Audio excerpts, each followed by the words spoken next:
Hey guys, due to popular demand, I've decided to rank every single area in B33, version 1.0.2 specifically. Basically every single area that resides inside the castle itself. Basically, if the area is not only accessible via painting or level warp, it's fair game. My criteria for ranking will be a bit different from the level ranking, due to there not being any stars in most of these areas. I'll mostly just be ranking them based on how much I like them visually and how many notable set pieces there are in these areas, such as cool looking decor, interesting NPCs, etc. I may also be grouping certain areas together due to them either serving a similar purpose gameplay wise or just being near identical visually. Now let's get started with 121 Purple Twisted Hallway and 120 Red Twisted Hallway. These small areas come from Mario Classified and they're not really interesting at all. It's just two hallways that will start to flash brightly while the AI talks to you. These areas really only serve as areas that take you from the main castle grounds to the Twisted variant. Not really bad, but extremely forgettable. 119 Breaking the Barrier. This area has a few issues that a few areas taken from other ROM hacks have in B33, where the areas become a husk of their former selves. Breaking the Barrier is the biggest case. It's essentially just one room with 4 doors that connect to each other. There's essentially nothing here of note at all. When entering, you can sometimes get dialogue from Bowser taunting you, which is a bit interesting, as this is one of the few times Bowser communicates with you directly. But other than that, there's nothing here. It's weird because other areas taken from Breaking the Barrier are adapted much better, as you'll see later on the list, so it's strange how this one was so neglected. 118 Stairway to Nowhere. A pretty cool looking room, but for being an entire area, it really doesn't have anything at all. It's just a gateway room to another much cooler area. I do like the subtle eeriness to the room with its lack of music and everything. It's a good contrast to the pretty chill lobby that you entered it from. Nothing really bad, it's just so small that it can't really go any higher. 117 Purple Castle. Now Purple Castle really shows the main issues with some of the areas in 1.0, and that is lack of substance. The area is quite large and looks like it could contain a good amount of stuff, but there's practically nothing here. So many of the rooms are just empty and have no purpose. The single level here can be accessed in a different area entirely. The area really just has no substance whatsoever. It's kinda cool when you first find it. There's never really a reason to return here due to there just being nothing. I don't think every area needs to be packed with content, but one as large as this, I think it needs something more than one level. It's quite unfortunate. 116 Twisted Lobby. The first of the many lobby variations in B33. This area's placement feels kind of odd, not being inside of the castle and Twisted Castle grounds, but instead being crammed between the Twisted hallways. None of the doors here that would take you to a level actually work here, which is really unfortunate. You can find a sign here that tells you to walk quietly. I think it kinda makes no sense being here. I do actually like the color scheme of this area quite a lot, and I think this area had potential to be a lot cooler. Since the Twisted Castle grounds are meant to be a mirrored version of the main castle grounds, I think mirrored versions of the game's beta lobby levels would be a really cool concept. Something to give this lobby more of a purpose. 115 Uncanny Courtyard Crimson.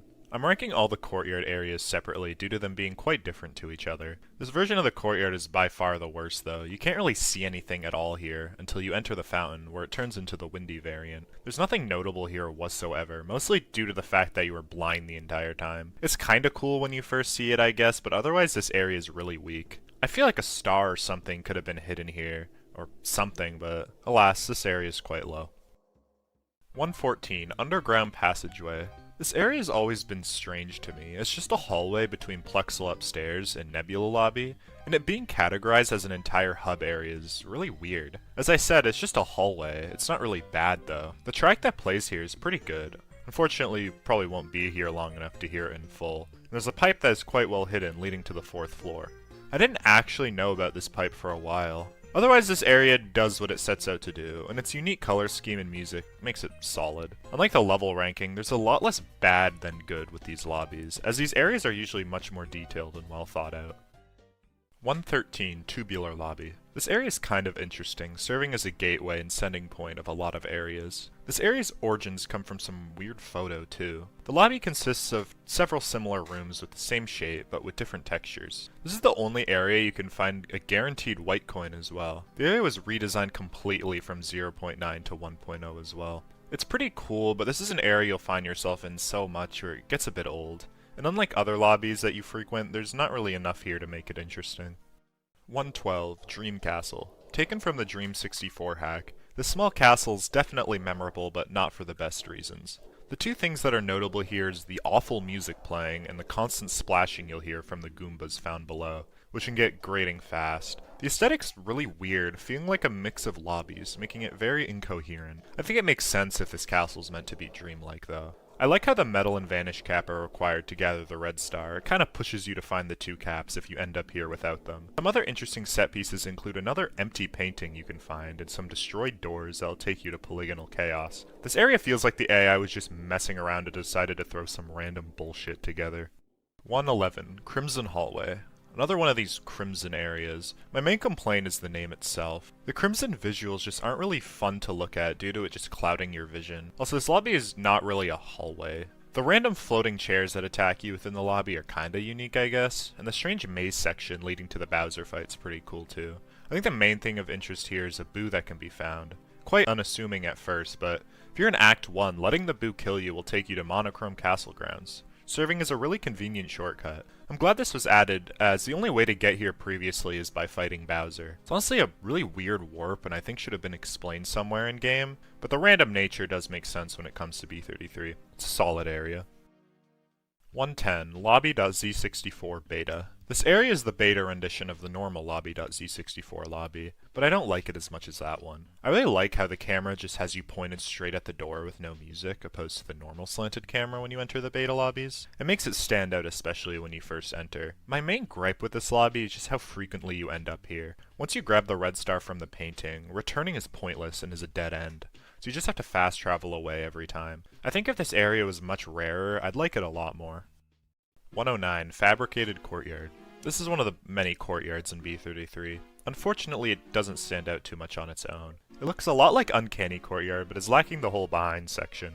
Some set pieces here are cool, like the well and how killing the boos here sometimes gives you the same text that you would get from killing them in Big Boo's Haunt.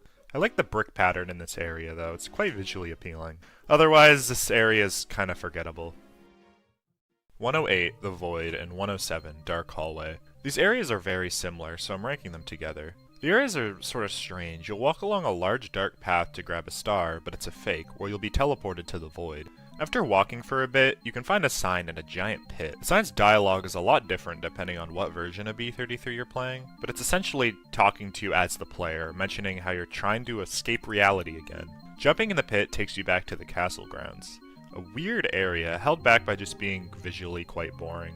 It's probably an area you'll never find yourself in again after entering it once. 106, Challenge Lobby. Another area from Mario Classified. I like what this area represents in the story. Where in Mario Classified, Mario is trapped here until he completes the 4 challenges. While that same idea is not carried over to B33, the levels here are some of the best in the game, but I'm not ranking those today.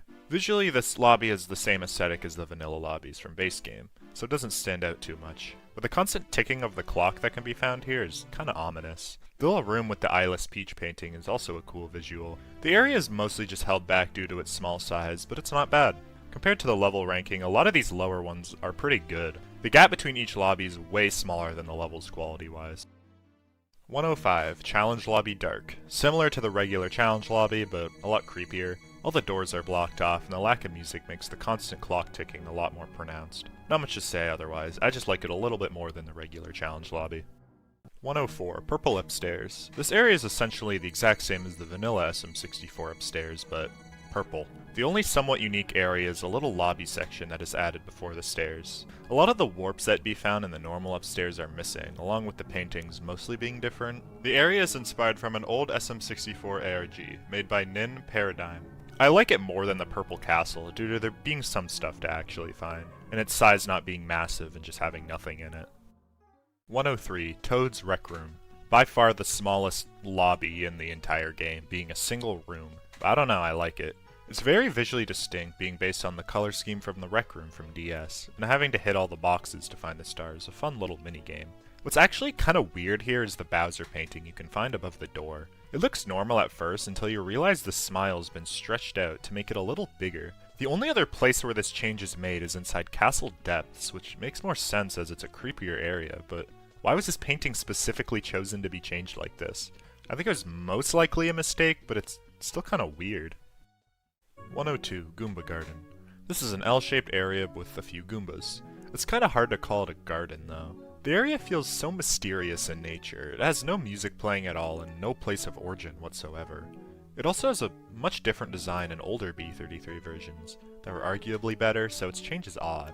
It's just a small little area that serves as a hallway between two larger ones. While that's relatively normal in B33, this one stands out for being just kinda weird, due to it being placed right next to underground hallways, an area that's implied to be one of the AI's first creations. I theorize that Goomba Garden is a super early area creation, explaining why it's so simple. Fortunately, there ain't much here, so it's pretty low.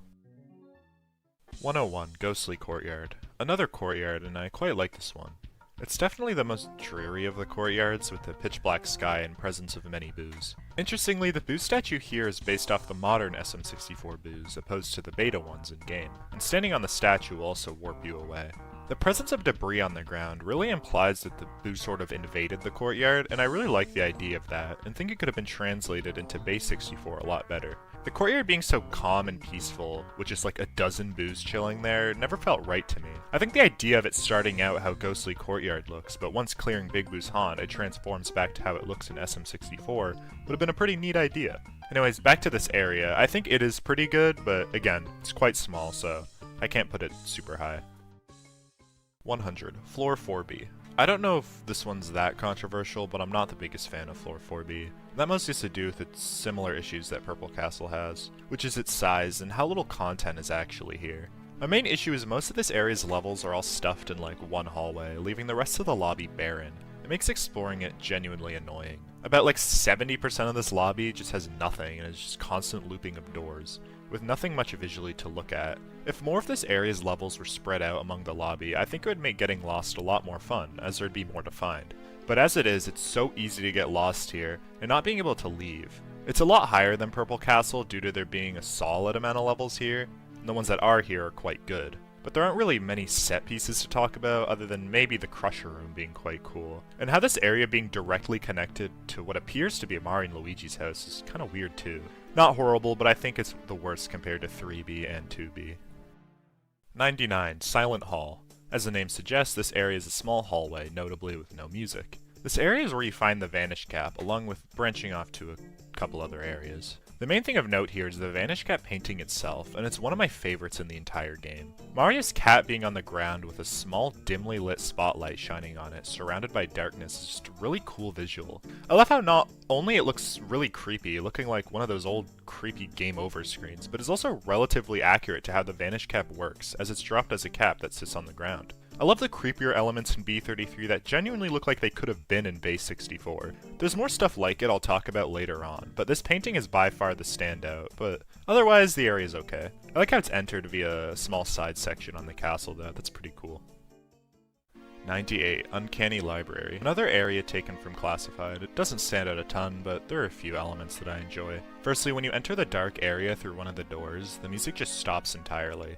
This almost never happens in B33, and it's really weird and sudden on a first-time playthrough. You can also find a big L is real plaque on the wall too, and I really wonder who that could be talking about. I don't know who starts with L in this game. I think my favorite part of this area is when grabbing the Vanish Cap and entering the pit, you'll be sent through a large descent with scary music and Bowser paintings laughing at you on the way down, to then be spit out of a showerhead in the castle's bathroom. I like the tonal shift a lot. And I also really like the idea of living inside this castle and the only way to enter the bathroom is by falling 200 feet down and dying. 97, Vanilla Upstairs, and 96, Mirrored Upstairs. Quite literally an almost exact replica of the SM64 upstairs, though there are a couple changes worth talking about, like how the Warp to Wing Mario over the sky has been replaced with a Lethal Lava Land stage, and of course the stages and paintings being changed. Mirrored Upstairs is the same, but mirrored, whoa, and with a couple different levels, and it goes a bit higher, because I think being mirrored does make it more visually distinct. I also think the pink walls look really nice, especially on the top floor. It really fits more due to Peach's generally pink color scheme. If you really like the upstairs from Super Mario 64, then you're bound to get a kick out of these lobbies. 95, Plexel Basement 2. Kind of a strange name, along with this area not really resembling Plexel Basement 1 at all. It looks a lot more like the beta lobbies. Anyways, this area is alright, and has some cool stuff, such as the infinite hallway that can be found, where the game teases you with a level that can sadly not be entered, even with glitches. I don't think the hallway is ever given any origin, I think it was just put there as an epic troll. Anyways, the little section of hallways that contain the Mr. Eye painting is also pretty goofy looking, as the painting is just In the void. My main complaint is this area's visual inconsistencies. It doesn't really choose a style at all. Some of it looks like the beta lobbies, it has a little sewer section, and a section with yellowish walls. So this area always just blends together in my mind, and I forget it's even its own thing. And not just part of some other larger lobby. It has enough cool stuff to stand out a bit though. 94. Dark Lobby. This area, unfortunately, is one that's gotten a lot worse over time. It's a version of Vanilla Lobby, but modeled a lot more off of Bowser, or Big Boo Haunt level. None of the doors here work, so no levels can be entered. I mentioned how this area got worse over time, and that's because there actually used to be levels here, until they got removed or taken to other areas. That's a shame. I feel like there should be some levels behind these doors. It kinda has the same issue as Twisted Lobby. You can ground pound the carpet to get to more areas, and the massive hallway section with all the boos is pretty cool. It's actually an area type that's used quite frequently in game. And I like how this area is placed, kinda as a fake out. It's placed behind the doors in Vanilla Lobby that would normally take you outside the castle. So you try to exit, but you're just in more castle. Should've listened to the Toad. There is no outside. Anyway, even though it shares some issues with Twisted Lobby, I like it a lot more due to being placed in a much better area, thematically. Looking better and having a few areas it connects to. 93. Lobby.z64. Now onto the other .z64 area, and this one is based on a video made by Jeff-tastic, showcasing a creepypasta hack where Mario progressively enters Peach's castle in Bob-omb Battlefield, while it slowly gets more and more empty, until a strange entity finishes Mario off. It was translated quite well into B33. The more empty castle ground section was incorporated into a different area I'll talk about later, but the actual lobby is still quite eerie. Just having the normal Peach's castle, but with so many elements missing and no music makes it feel so wrong, especially with the door being blocked off too. This area is quite a bit better than the beta version, mostly due to the fact that you won't be forced to see it all the time, and I like it more visually as well. 92. Funhouse. Funhouse is actually an area that is a direct import from an unused level in SM64 found back in 2020 when the Giga Leak happened. Not much is actually known about it other than it was possibly a prototype of Peach's castle. It definitely stands out a lot visually, as each surface is a different texture. When you first find this place, it seems like a dead end until you realize that all the doors are hidden behind walls. The main issue here is that the areas Funhouse connects to are areas you never really want to ever visit, one being Forest Maze, a mostly troll area, an uncanny courtyard, an area that is much easier to find in other ways. Along with this area being quite large, it can be frustrating to even find where these hidden doors are located. It kinda leads me to never really wanting to come here again. It's still a pretty cool area though, and it's memorable enough.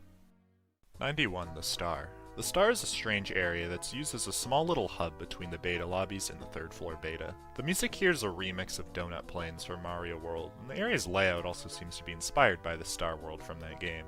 The area is quite similar to Star Road as well, another area with a similar name and shape. The dark sky and orange hue make this level quite calming to chill in, though I kinda forget about it all the time as I never really end up coming here again.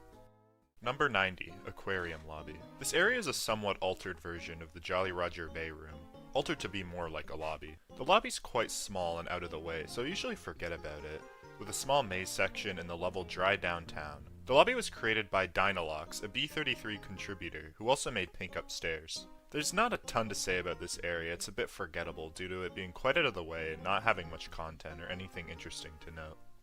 89. Twisted Castle Grounds. The first of the Castle Grounds areas, Twisted Castle Grounds originates from the Mario Classified series, a mirrored and inverted version of the Castle Grounds where the waterfalls were placed with blood. And you can even find Mario taking a swim. This area looks really cool honestly. The dark blues and purples along with the weird inverted music make this area stand out a lot. You can actually find a hidden corridor behind the clock symbol here, with doors that will warp you back to the moat. A strange inclusion. Anyways, this is another area that you probably won't visit a lot due to there being no stars or levels of any of that, but it's still quite cool nonetheless. I think it would have been cool if some warps that don't work, such as the Void Hallway, took you to new twisted areas or something. 88. His Domain. His Domain's layout is based on two different images that were made as liminal space Mario 64 areas, and His Domain kinda stitches the two into an area. The first room is noticeably different, with its paintings being changed, along with the star door just being a normal door, while the second room is completely unchanged. There's only one escape from here, and that is by entering the pipe behind the movable block. We will be sent to the Fountain of Truth, a nice area where we can find Luigi taking a swim in the fountain. The area His Domain is most likely a reference to the area of the same name in Warped Worlds, though the emphasis on Luigi is kinda strange, as he was not really relevant whatsoever in Warped Worlds. It's possible then that His Domain is meant to be referring to Luigi in that case. A solid area conceptually, but coming here is a dead end, so there's never a reason to come back. can also find the super crusty Bowser painting here, so this area is actually number 1, sorry guys. 87, Fake Lobby. This lobby is pretty interesting. It's a single room that looks almost identical to Vanilla Lobby, but a few things are off. Mainly the lighting being a lot more dim than the normal lobby, with a lot of shadows lining the walls, and the area just being darker overall. Along with there being no stairs up to the balcony section, instead being a single stair. The doors here, with the exception of the one at the top, do not work either. This lobby originates from the E3 1996 build of Mario 64. What's interesting is that this lobby's effect can be somewhat replicated in Base 64. Lighting is tied to the camera, so looking away actually replicates the effect of Fake Lobby, along with all the doors not being rendered. I'm not sure if this was intentional or not, but it's pretty cool. This lobby is similar to Twisted Lobby in a way, where the doors don't work, but I think it makes more sense here since it's meant to be a more eerie, fake version of the Vanilla Lobby. Though I guess fake versions of the main 4 levels would be pretty cool, but I still like this lobby quite a bit. 86, Fabricated Castle Grounds. Another Castle Grounds area, and this one is already quite a big improvement from Twisted Grounds. The fabricated areas have always been kinda strange. The name Fabricated implies it was made up and created by the AI, but every area sort of was made up by the AI. The area heavily resembles the normal Castle Grounds in-game, but is noticeably smaller and the backyard missing. It's also a lot more similar to the Castle Grounds we ended up getting in Base 64. This area is honestly really out of the way, and it's kind of cool how you enter this area first from the courtyard, then into the castle, and then finally the Castle Grounds themselves, as it's usually the other way around for most lobbies. This area being so tucked away just makes it kinda cool to visit. And there's a reason to do so, as there's a level present here. I think it just sort of overshadowed by the normal Castle Grounds, as there's a lot more stuff in it than this one does. But I like it anyway. 85, Forest Maze. This is definitely the trolliest area in B33. It's a small room where you're presented with 3 doors. One of them will have you eternally loop into the same room over and over. One will bait you into something with the walls changing colors, only to just warp you back to the beginning. And the final door will edge you into getting jump scared, like a different area, but will take you to Bowser's Castle instead. This is one of those areas I mentioned before being connected to the funhouse. This area is funny, but it also just kind of fucking sucks. In a good way. What's really funny is a warp here is placed outside a Big Boo Haunt level, where if you die or grab a star, you'll just be sent here, and that's like really funny.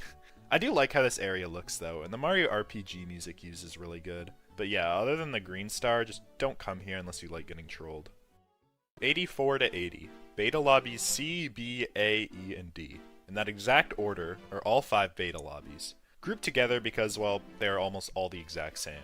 Anyways, I'll say all the differences here. Beta Lobby A is the first one, with all the B-roll levels. Beta Lobby B has the courtyard and the upstairs warps changed, with the paintings also being different. Beta Lobby C has a few missing paintings, but also leads directly to Beta Lobby D, the most unique one.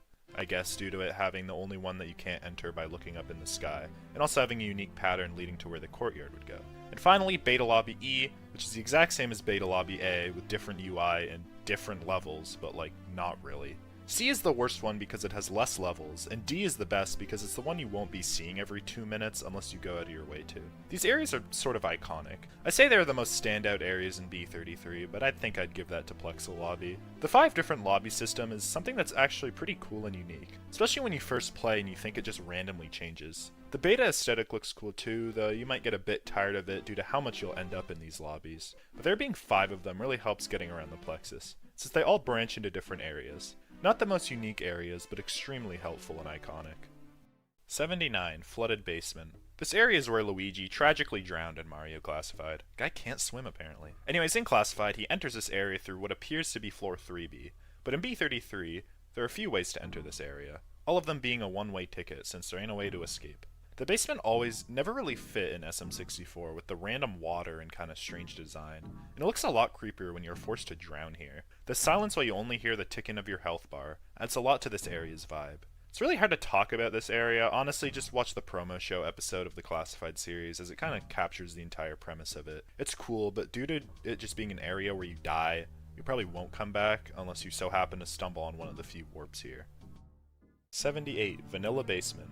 Wow, look at that, the basement's all dry now. For the most part, this area is essentially the exact same as the basement from Mario 64, with the same warps working as usual and such. But coming here at night, you'll notice a few things. Firstly, the music is now the Big Boo's Haunt music instead of the normal castle tune. You walk in a bit, you'll suddenly get jump scared by the fire bubble that resided inside the Lethal Lava Land painting. I think this one is one of the only horror events to actually startle me, because it really just comes out of nowhere, while the others usually have some build-up. though it really sucks when you want to clear some levels down here during night, and you're unable to due to the bubble. But it's a really cool scare nonetheless. Visually, it's just the basement from Mario 64, you've seen it plenty of times. Though there is one difference being another small hallway leading to floor 3B, so that's pretty neat I guess. 77. Hybrid Lobby. This lobby is kinda similar to Plexel Lobby 2 in a way for me. Since it's so similar to other lobbies, I kinda just forget it exists sometimes. That's mostly with the aesthetic here. The color scheme is the exact same as the beta lobbies and Plexel Lobby, so it doesn't really stand out, along with not having unique music either. Though I do like how open-ended this lobby is compared to most of them, specifically the main room that contains a bunch of doors to other areas. The name Hybrid Lobby is actually a reference to how this lobby was a collaboration between multiple developers, unlike most other lobbies that were usually made by one person. I think this area needed more levels though. There's so much area here, but only one level is actually here. There's a couple of notable things though, like the weird white-eyed peach painting that sends you to a vanilla lobby. You don't really expect to find something like that in a relatively normal area like this. You can also find a weird dark blue star above one of the doorways too. This is the only time that kind of star shows up in game, and it's kind of weird. What could it mean or represent? I'm unsure, but this lobby's pretty solid nonetheless. 76. Solar Tower. There's not a ton to talk about with this area, I just really like how it looks. You're on what appears to be a giant castle spire where you can fly around for red coins. The biggest thing of note you can find here is the Eternal Sun statue, a statue that is meant to parallel the Eternal Star and moon statues you can find in Super Mario 64 and B33. What it is meant to represent, I'm unsure. Maybe something to do with Luigi since he was directly connected to the Eternal Star statue. The music playing here is great too. I really like the outdoor areas a lot in B33, since they kind of give you a break from constantly wandering the interior halls. Though this area is pretty small, so there's not really much to talk about, so it's pretty low on the list overall.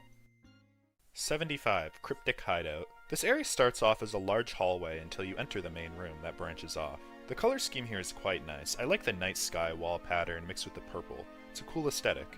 You can find a few NPCs here. First up a bomb who calls you pale, but not as pale as he is. I think this is most likely referring to the AI, who you'll coincidentally find in this area by taking the rightmost door. You'll be met with a small hallway before you get sent to a massive void where it seems like Mario's just standing, admiring the darkness, until you approach them and you get attacked. This is probably where most players first find the AI, and you can find them in a few locations in B33. But this one is definitely the least cryptic. Another Babam here tells you that you made the right choice by choosing the left path, the path that doesn't lead to the AI. This line is interesting because it implies that most NPCs were created by the AI, so it's strange that its own minions or mouthpieces are aware that you shouldn't go near them. Probably doesn't mean much, but it's still interesting. Anyways, this area is solid. The level here is decent, and having an AI encounter along with some NPCs makes it pretty unique. 74. Corrupted Beta Lobby and Fabricated Lobby. I'm ranking these together due to being pretty much the same. Corrupted Beta Lobby probably is one of the strangest stars in the game. By looking up at the ceiling in Fabricated Lobby, you get teleported here, and a 40-second cooldown starts, similar to the one that shows up in other areas, where it counts up to 40 and you die. To escape, you have to find a random wall that you can just walk through, where you'll then be teleported to the star. I don't think I've ever actually seen anybody find this area in any playthrough I've seen. That's honestly the same for most of the fabricated areas. Fabricated Lobby is similar. I like the color scheme more than the beta lobbies. The darker tones and dark red carpet are a lot nicer on the eyes. I also like the 4 levels here a good bit more.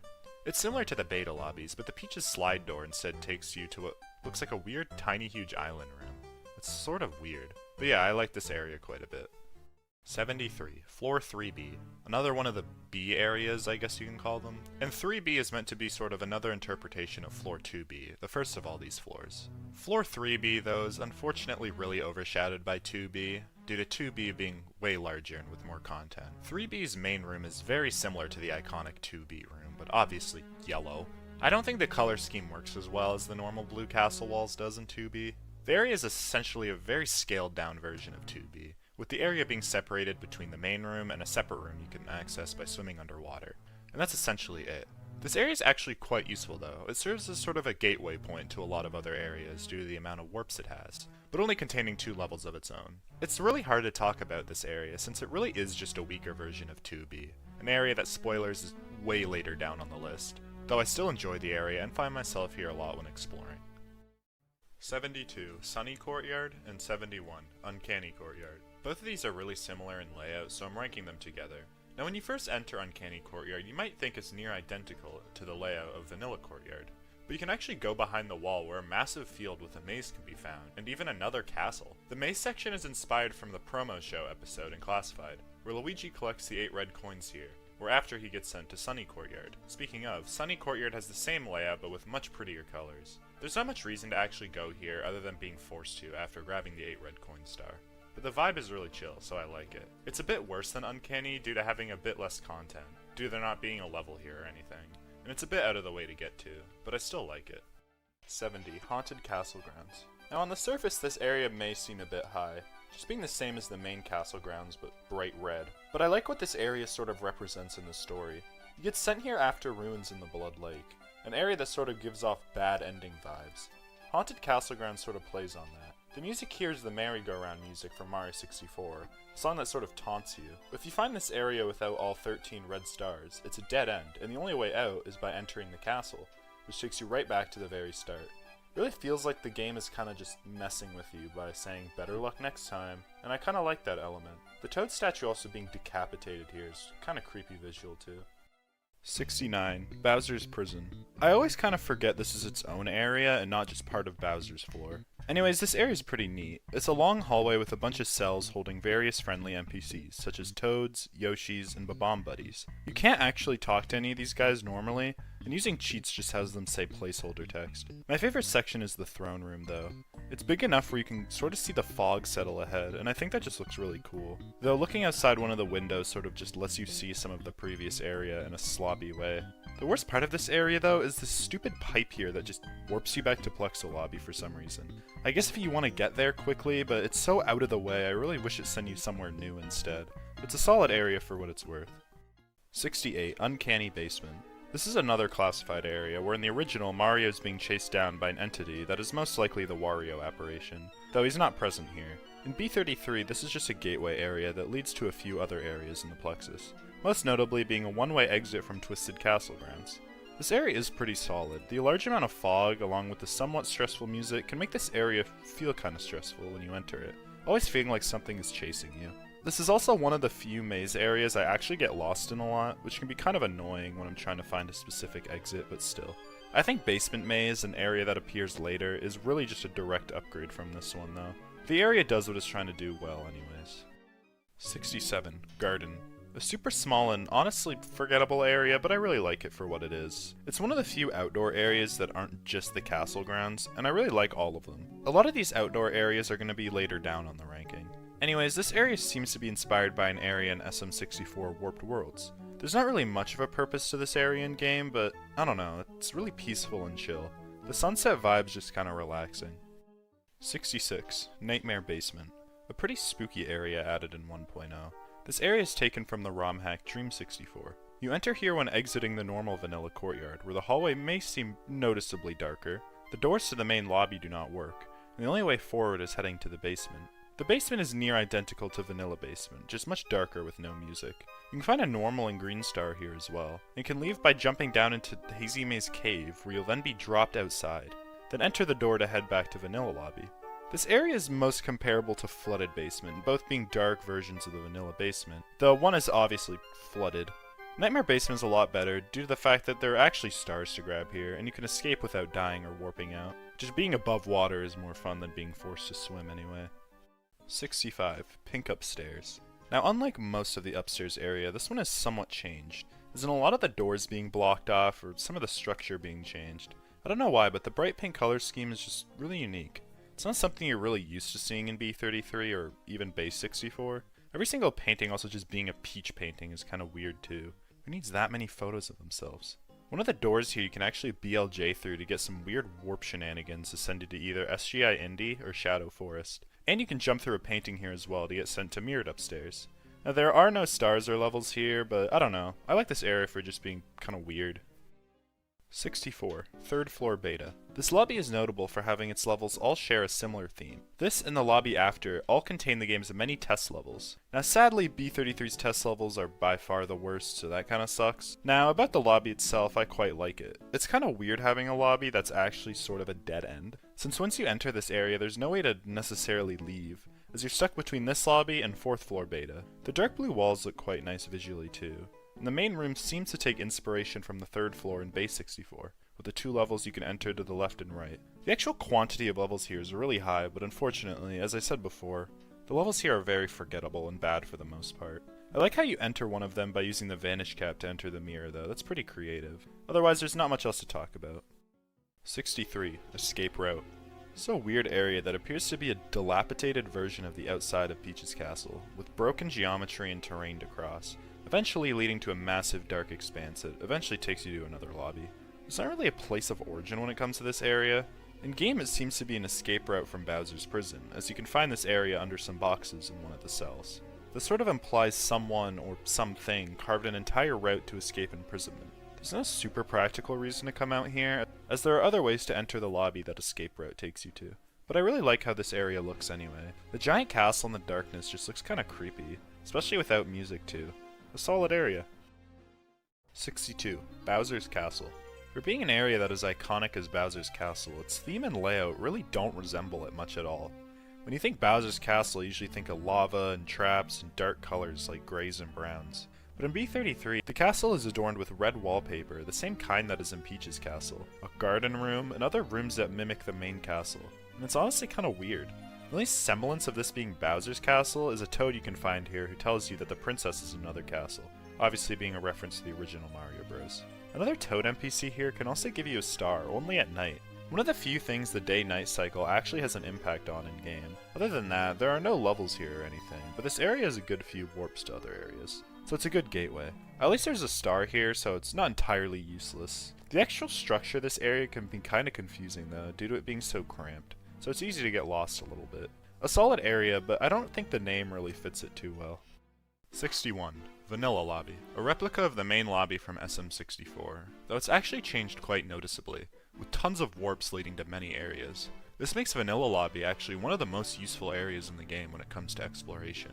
The main changes from base Vanilla Lobby are the stairs being changed to big steps, being able to ground pound the sun carpet to access another area. The middle Peach portrait in the slide room has a small hallway leading to Parallel Lobby, and a much larger hallway being hidden behind the portrait in the main room, as well as all the paintings of course leading to different levels. This makes it stand out a lot more than Vanilla Upstairs and Vanilla Basement, as those areas don't really offer much change compared to Vanilla Lobby. It's only not higher due to just being visually, well, it's just the Vanilla Lobby from SM64. We've all seen it a million times, so it's not really special. Though finding it for the first time can be quite disorienting after exploring so many beta areas and just entirely made up areas. 60. Bro's House. As the name suggests, this area seems to be Mario and Luigi's house, as the 2 beds found here are red and green. The house is very small, containing 2 floors with only the 2 beds and a table downstairs, and a crate that contains a green star. You can also find a book here behind Mario's bed titled The End, possibly a reference to the classified video 90297. Now I don't believe this area is actually Mario and Luigi's house per se, due to it being so directly linked with the plexus. The upstairs door taking you to 4B, which makes no sense when you look at the house from the outside. The area is pretty cool to find when playing, since you don't really expect to find Mario and Luigi's house. There's not really much to find here other than the green star though, and the house is quite visually plain. But it's what you'd expect from a small house. It's a pretty cool area, and one that you won't really expect to find. 59. Uncanny Courtyard, Windy. My favorite version of the courtyard out of all 3, well, kind of 4 states. You get the windy variant to show up by entering the fountain in the peaceful state, or entering the door from Plexo Lobby.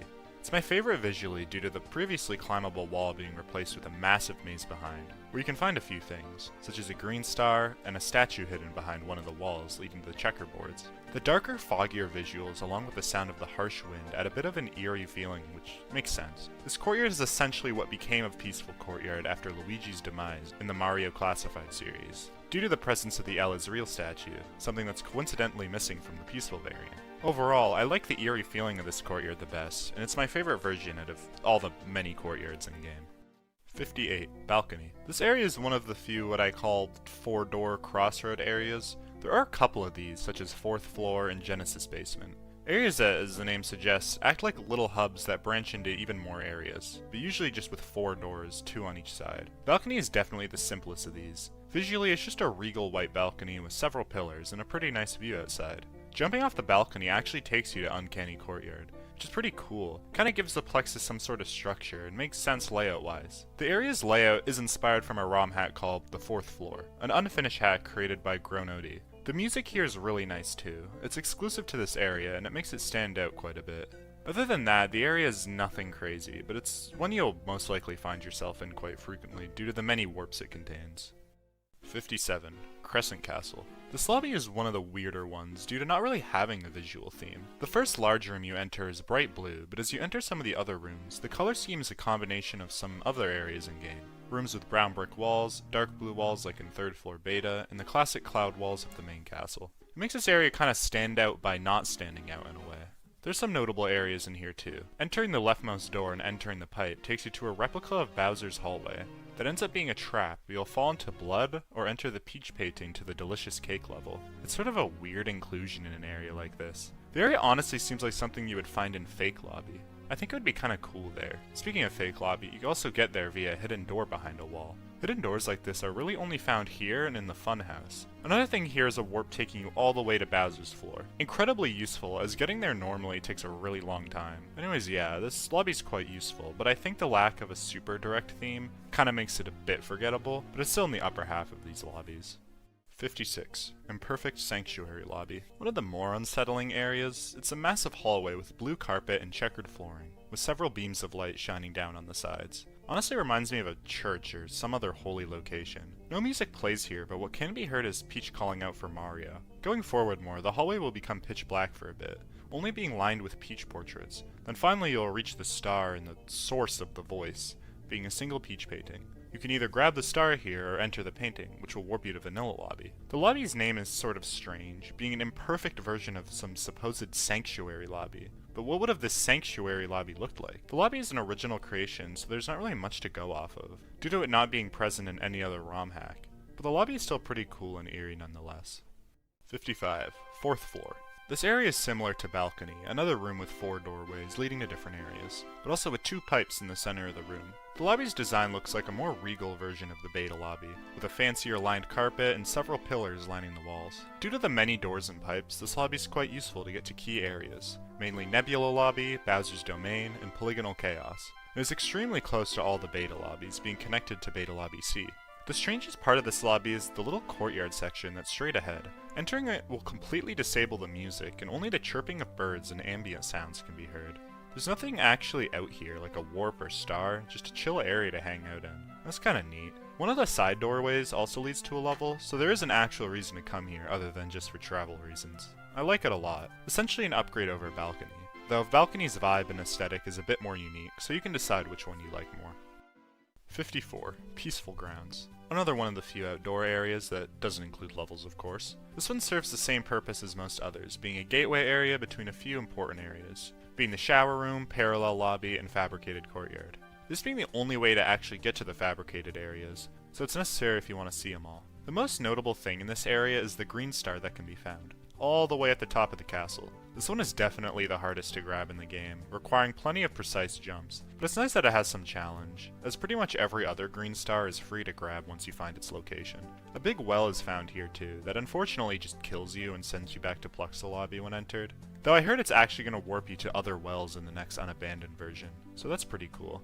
Other than that, the things I've talked about with this area are pretty much what the name suggests.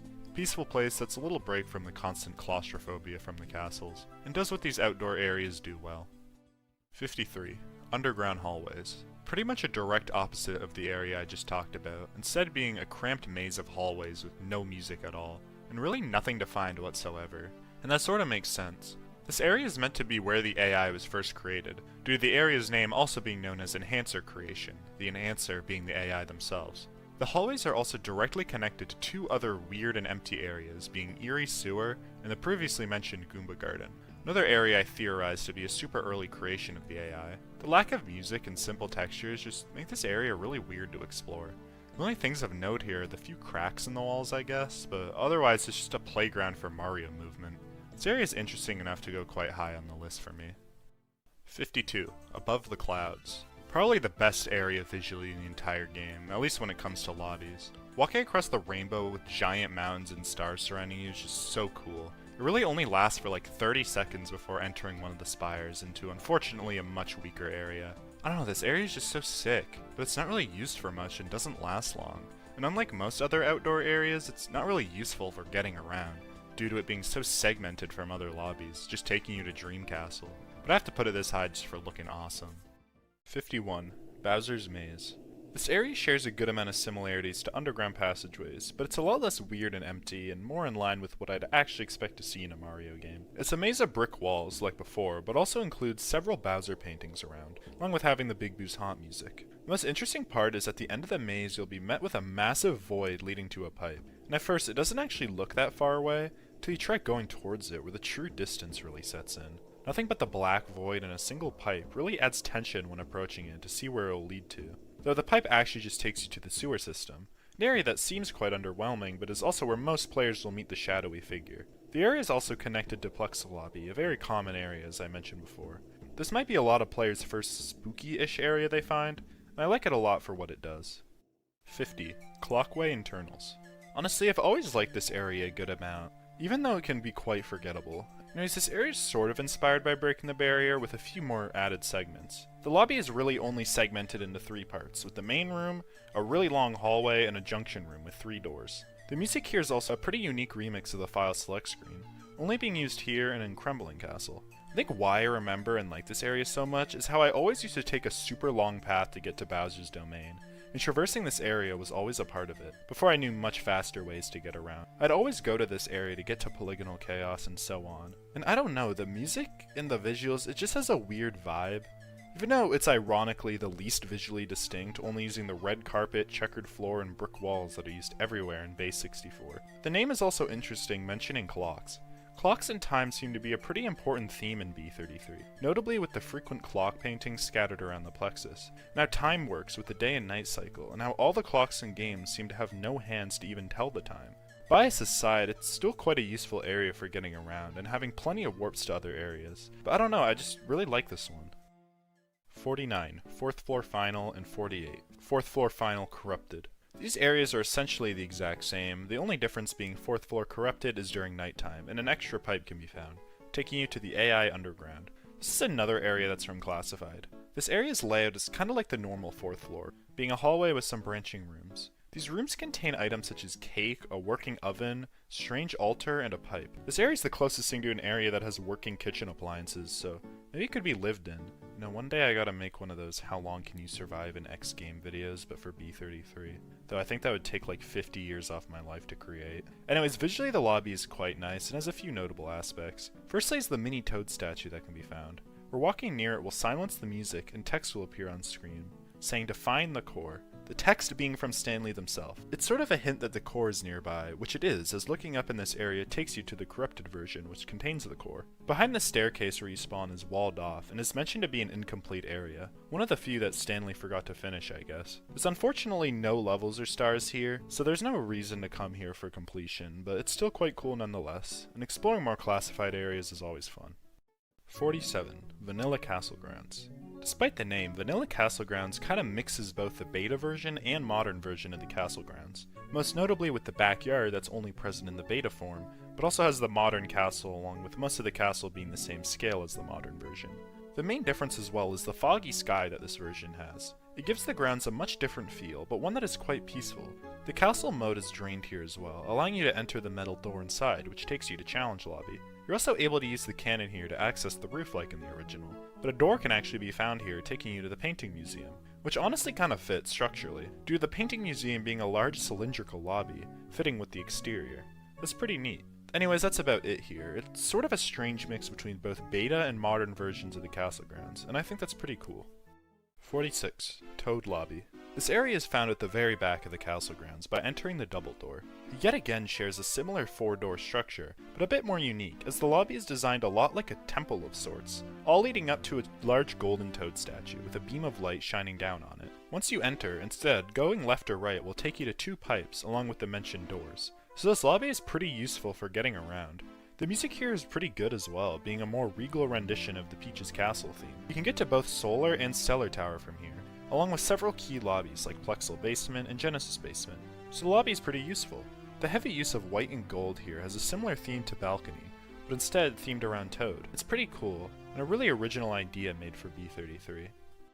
45. Basement Maze. This is the area I mentioned being pretty much a direct upgrade to Uncanny Basement. Basement Maze is way larger and actually has a lot to offer when it comes to having shit to find. This area being so big, it has tons of warps to other areas, most notably Mr. I's basement being one of the only ways to get there, Floor 4B, Castle Depths, and several others. A hidden star can be found here locked away in a room full of item boxes, and the level Cave Dungeon is found here too.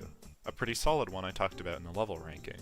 There's some other weird oddities here too, like a random brick wall painting that would probably hurt to jump in, and the cave dungeon painting being kinda buggy, where it sometimes just disappears entirely. The main downside here is the visuals. It's literally just the basement from Base 64, but bigger, so it's pretty uninteresting. But the occasional paintings that are found down here serve as some landmarks. 44. Waterfall. One of the weirdest areas in the game. Taken from a ROM hack known as Project Waterfall. This ROM hack, at the time of this video being made, never released. It's a weird little enclosure outside Mario and Luigi's house, with a large waterfall that fills the surrounding moat, along with some empty houses and a weird structure in the center. One of these houses is walled off by a brick wall, while the other one does have a door, but it's strangely locked. Who could have these houses belong to? The theming is similar to other outdoor areas, but it's a lot less peaceful, instead feeling a lot more empty and desolate. And I think that mainly has to do with the empty houses and total isolation this area has from the Plexus, for the most part. You can actually find a warp inside the waterfall that takes you to Castle Depths, a far from pleasant area. You can actually get here by flying or triple jumping up the waterfall in Castle Grounds too, something I actually didn't know or ever use, but it's probably a really fast way to get to Floor 4B. This area is strange, being taken from an unfinished hack and just being weird and empty. But I guess being weird and empty is B33's thing for the most part. 43. Royal Lobby. This lobby is actually really small, basically a single room, but for what it lacks in size, it makes up for in depth. The main room kinda parallels the design of Vanilla Lobby, but a lot more detailed and cool looking. The two doors at the bottom both lead to levels, along with a section over to the right, leading to a pipe and a few more levels. So there's actually a good amount of content here. The music is entirely unique, being a remix of the ending theme from Base 64. It gives this area a cool vibe that's not shared with any other area. Anyways, going left you can find a miniature replica of Peach's castle that you can actually enter that takes you to Vanilla Castle Grounds, and it's probably the easiest way to get there. This area also has the second best level in B33, in my opinion. Downtown City. It probably has my favorite painting too, it looks really cool.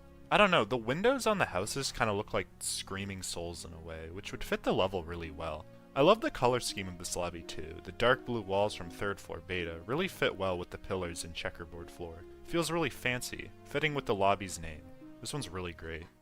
42. Castle Bathroom. For being the castle's main and seemingly only bathroom, there seems to be no toilets present. So sucks to suck if you want to visit the Plexus and have to take a shit. Anyways, this area is like, just really funny. As I mentioned before, you can mainly enter this area by killing yourself, where you exit via showerhead and find a bunch of toads showering, where they kindly tell you to piss off when talking to them. There being pictures of Bowser here is really funny. Like, why is he fucking here? There is a level here though, so there is a reason to come here other than this area just being goofy. But I think this area being goofy makes it stand out a lot. Like, yeah, why not just throw a random bathroom in some random spot in the Plexus? Can't wait for Castle Attic to be added in A3.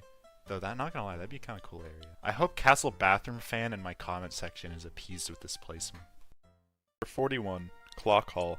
Now this area for me is super memorable. I remember finding it initially before having the Vanish Cap unlocked, and really liking the vibe and wanting to get the Vanish Cap to go through the mirror here, to reach whatever mystery was behind it. It took me ages to find this lobby again once I got the Vanish Cap, and trying to find it again was super fun. Unfortunately, what was on the other side was just relatively underwhelming, just being Outer Strip, an area that I'd already previously found. But still, it was about the journey, not the destination. Even without my little story, the area is pretty cool. It's one of the only outside areas that takes place at night, not counting the main castle grounds, where you walk along a bridge with a big lake around you and another massive peach painting on the other side staring at you. Inside the lake is really nothing but debris and some greenery, but it's still cool anyway. You can actually enter this peach painting by using the Vanish Cap here. I talked a bit about this area and what I liked about it in the iceberg, but I'll mention it a bit here. The music here combined with the other elements I talked about just makes this area pretty unique. And it being at night using the somewhat creepy Big Boo's Haunt skybox just makes this area feel a bit more sinister than it is. But most of my enjoyment comes from my own personal experience with it. The room you can enter here also looks pretty cool with all the fog covering the ground too. And I like how this area is kind of the opposite of Sunny Balcony. The balcony being on the left with a bright sky and upbeat music, while Clock Hall is on the left at night, a lot more calm and eerie. Most likely not intentional, but I like making my own little world building when I can. 40.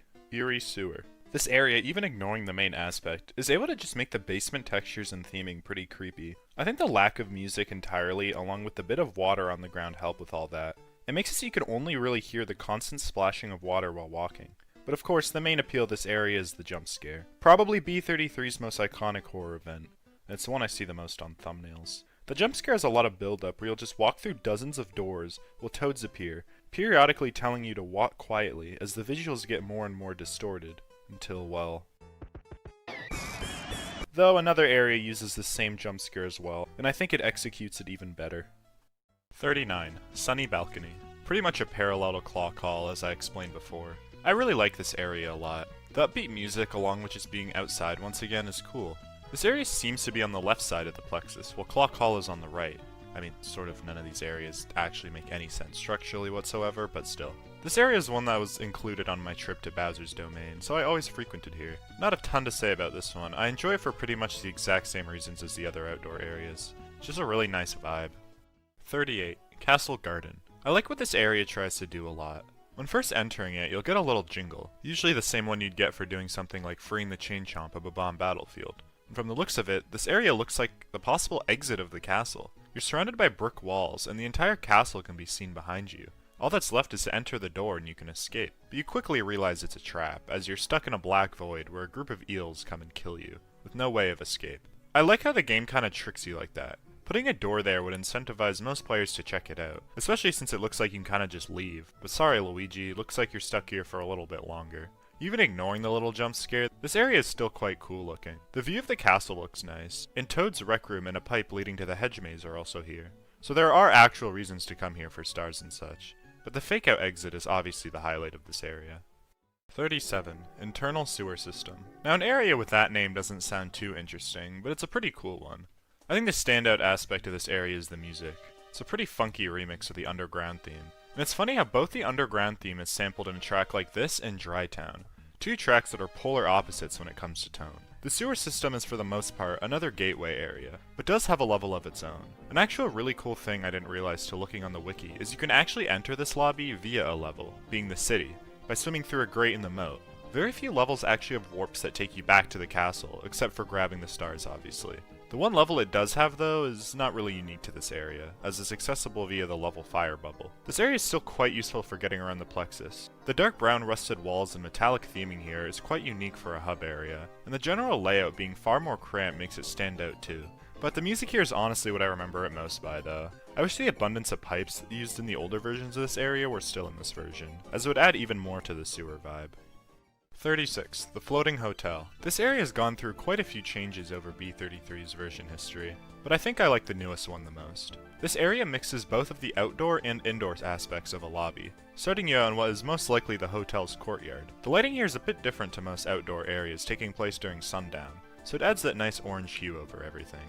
The actual interior of the hotel is a bit strange. It's a large maze-like room with some silver stars, until turning into a single hallway with dozens of doors, most likely the rooms of this hotel, all that kill you, well except for one. One of these areas will have a butterfly outside of it, hinting that something else is inside. You can actually find a green star. Another one of the game's best green stars, as it's pretty well hidden.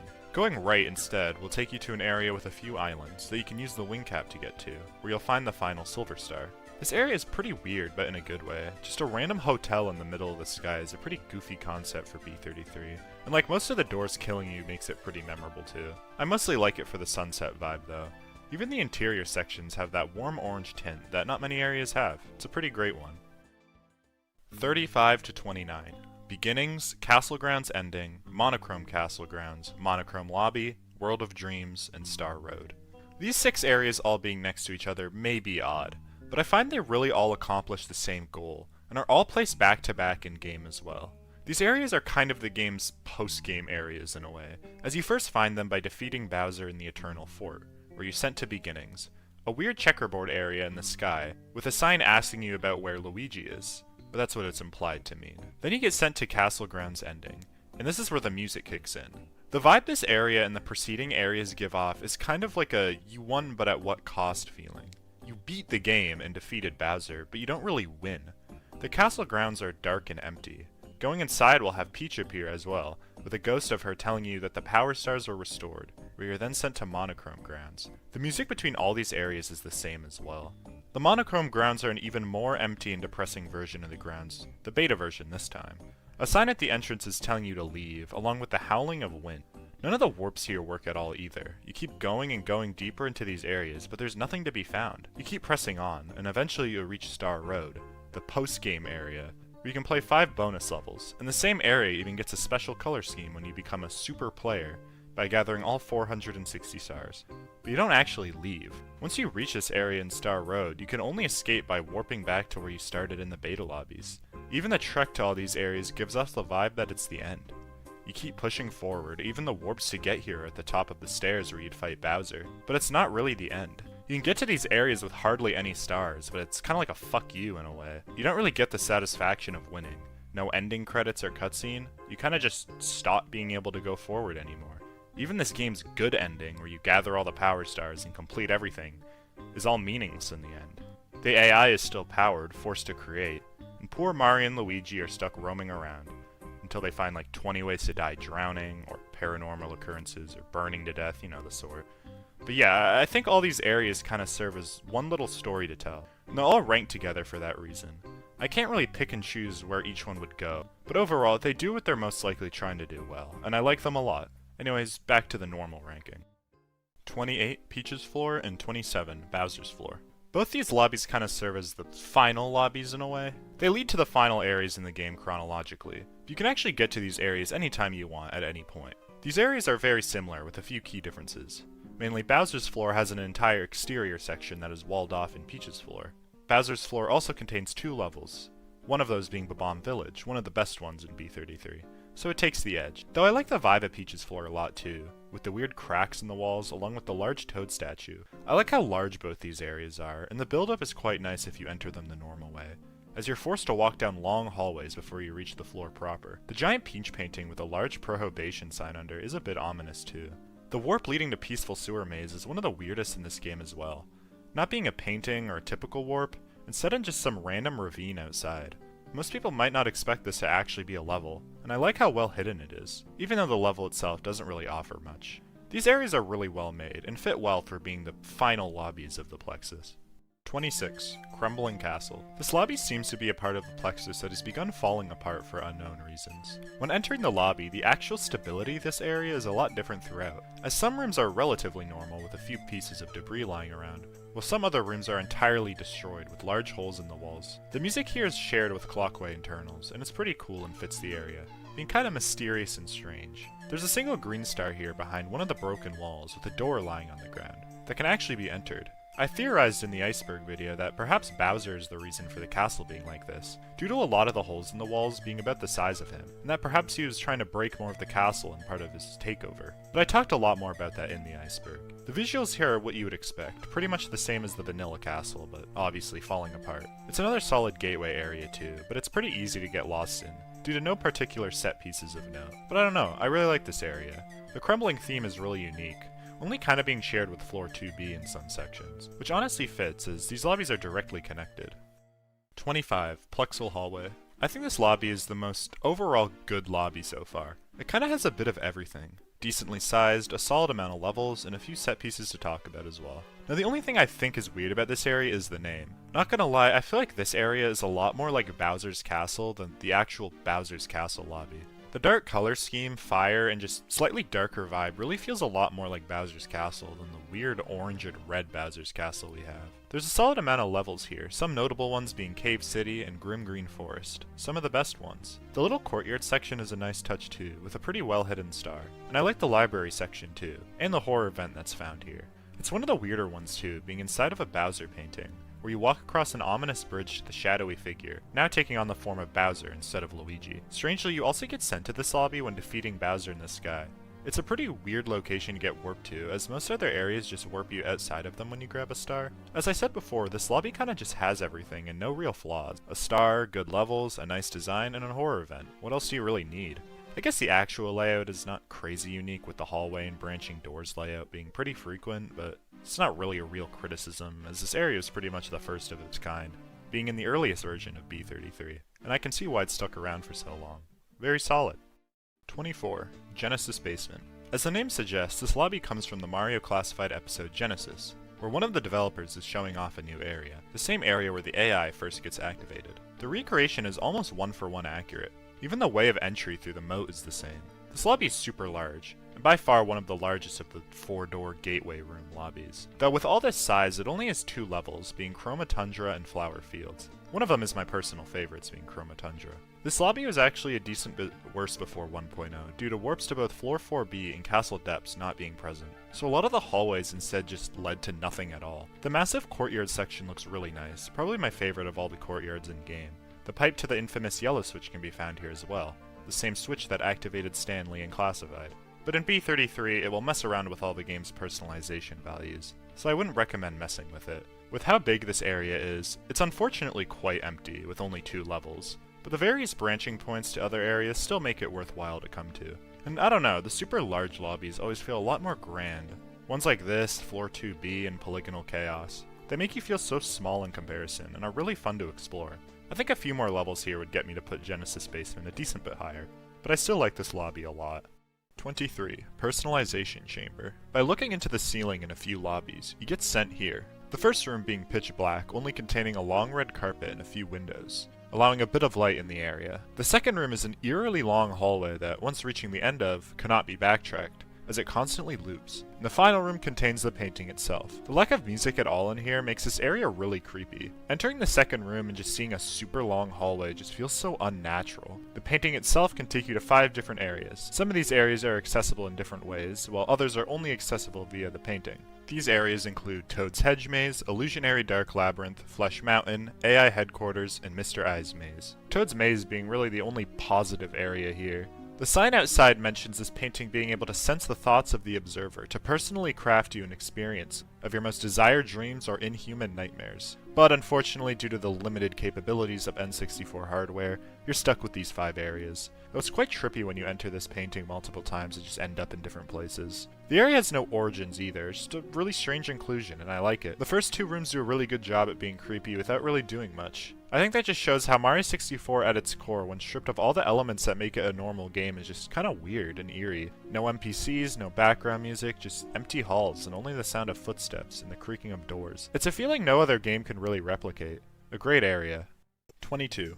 Warped Internal Garden. Another outdoor garden area. This one coming from SM64 Warped Worlds, a hack I talked about in my last video. It's really good, play it. Now, unlike the other outside areas, this one doesn't really feel as peaceful or upbeat. First of all, you're still surrounded by castle on all 4 sides, so even though you're outside, you still kind of feel trapped. And there's a few weird warps here, mainly 2 warps to floor 4B, being one inside one of the windows, a warp that I feel like 99% of players would not find, and I didn't even know this one existed. And another one that gets you warped there by falling down a pit that looks like it would kill you. And finally, you may notice a little door up above. A door that in Warped Worlds takes you to a pretty cool Bomb Battlefield retake. Well, in B33 you're getting sent to a... not that. But I'll talk more about that area later. Due to being directly connected to that area, along with being a lot more cramped than the outdoor areas, this gives off a much different feeling. And it's one of my favorites for that reason. Still a useful area for getting around as well, due to the decent amount of warps included. 21. Stellar Tower. This is the nighttime equivalent of Solar Tower, and about like 70 spots higher. Unlike Solar Tower, this area is not just the very top, instead being the entire tower with an elevator to boot. The view from the outside looks really cool, and the tower looks nice. Each floor has a different level, and all 3 of them are like top 50 levels in my opinion. The theming of this area and how you traverse it is really unique. Like no other area in the game is this vertically based, save for maybe like Painting Museum. My only issue is I wish the elevator was a bit faster, but otherwise this area is great. The large tower theme kinda reminds me of the Riddle Tower from Thousand Year Door. 20. Castle Grounds. We finally made it to the very first area in B33. This area is a version of the beta Castle Grounds that were originally planned for Super Mario 64, including aspects like the backyard that ended up getting scrapped, but a ton of different warps and such were added here. This area probably has the most warps in B33, other than maybe Plexel Lobby. You have 6 main entrances to part of the castle. It allows for the game to be a lot more open-ended, since you don't have to start in the beta lobbies every single time. You get the freedom to enter whatever part you want, making finding specific areas much easier. A ton of secrets are found here too, like swimming out of bounds takes you to Eel Graveyard, the warps in the moat to the sewer and Genesis basement, the weird void hallway, and even the secret wing cap that lets you go near the Twisted Grounds, and scaling up the waterfall to get near floor 4B. It gives you a ton of options when exploring. Visually, it's pretty iconic too, being the area every B33 player will start at, and it's one of the most recognizable, and it makes it a really good first impression. 19. Toad's Hedge Maze. Another Toad-themed area. Well, not really. The only Toad theming is the massive statue in the name. Otherwise, it's just a large hedge maze. And speaking of that, that's the main aspect that makes this area stand out. The maze is massive, even compared to the maze in like Windy Courtyard. The goal here is to grab the 8 red coins scattered around to spawn a star, that in Unabandoned was a red star. I think the nature of this area makes the star being red make a lot more sense. A lot of the red star choices and locations were much better in Unabandoned compared to 1.0. Anyway, it's quite easy to get lost in this maze, and finding the 8 red coins can be tough, but it's not too bad. I really like how the little section with the Toad statue looks. It's by far one of the biggest of these statues, and I'm not sure if it's meant to be a memorial or what. The dark blue sky also fits here well compared to the normal skybox too. I probably would have counted this area as a level if it weren't for the 2-way pipe that takes you back to Castle Garden, but I really like how this big-ass hedge maze is so segmented off from everything else. Makes it feel more mysterious. And the lack of music works here too, and it makes it a lot more peaceful. Great area. 18. Plexal Basement. The final basement on the list, and this one is packed with the most amount of content by far. Visually is kind of all over the place for the most part. The walls are green and look like dark prismarine from Minecraft, with a typical checkerboard floor. But there's also a section with orange walls that mimics the basement section, with Bowser in the fire seat. Another section with red and black checkerboard that looks super similar to Red Twisted Hallway. And finally, a bunch of large hallways with some grate you can walk through using the Vanish Cap. The size and layout makes it really easy to get lost. Even now I can hardly remember the layout of this entire area, and with the size comes a ton of levels too. The quality of them ranges a lot, but some notable ones here include Dry Town and the Metal Cap stage. A standout aspect here is the pseudo-horror event that can happen. When trying to enter a pipe, the entire basement will flood, with there only being 2 ways to escape, which are to enter the wall behind the pipe, taking you to Toad Catacombs, or painting to Dry Town. That only takes you there when flooded. The event is honestly one of the most unexpected. It doesn't really have any build-up at all, it kinda just jump scares you with forced swimming. I like how it parallels the vanilla flooded basement, though here you can actually escape. I kinda wish the visual theme was a bit more cohesive, but honestly, both the other 2 main Plexal areas designs aren't really cohesive either, so it's not too bad. Other than that, this area kinda slaps. 17. Elder Koopa's Library. Another area from Warped Worlds. Libraries and bookshelves are actually weirdly present in B33, and Elder Koopa's Library is the de facto library area. The vibe it gives off is a decent bit different than it does in Warped Worlds. In that game there are several books you can read, along with a lot more decor and being brighter. In B33, and just with the beta art style, it feels a lot more mysterious, like a library that could hold a bunch of secrets and stuff. And in a way, it actually does, as one of the bookshelves is able to be moved, taking you to floor 4B. The library's layout is sort of the same as it is in Warped Worlds, but a few different levels are included.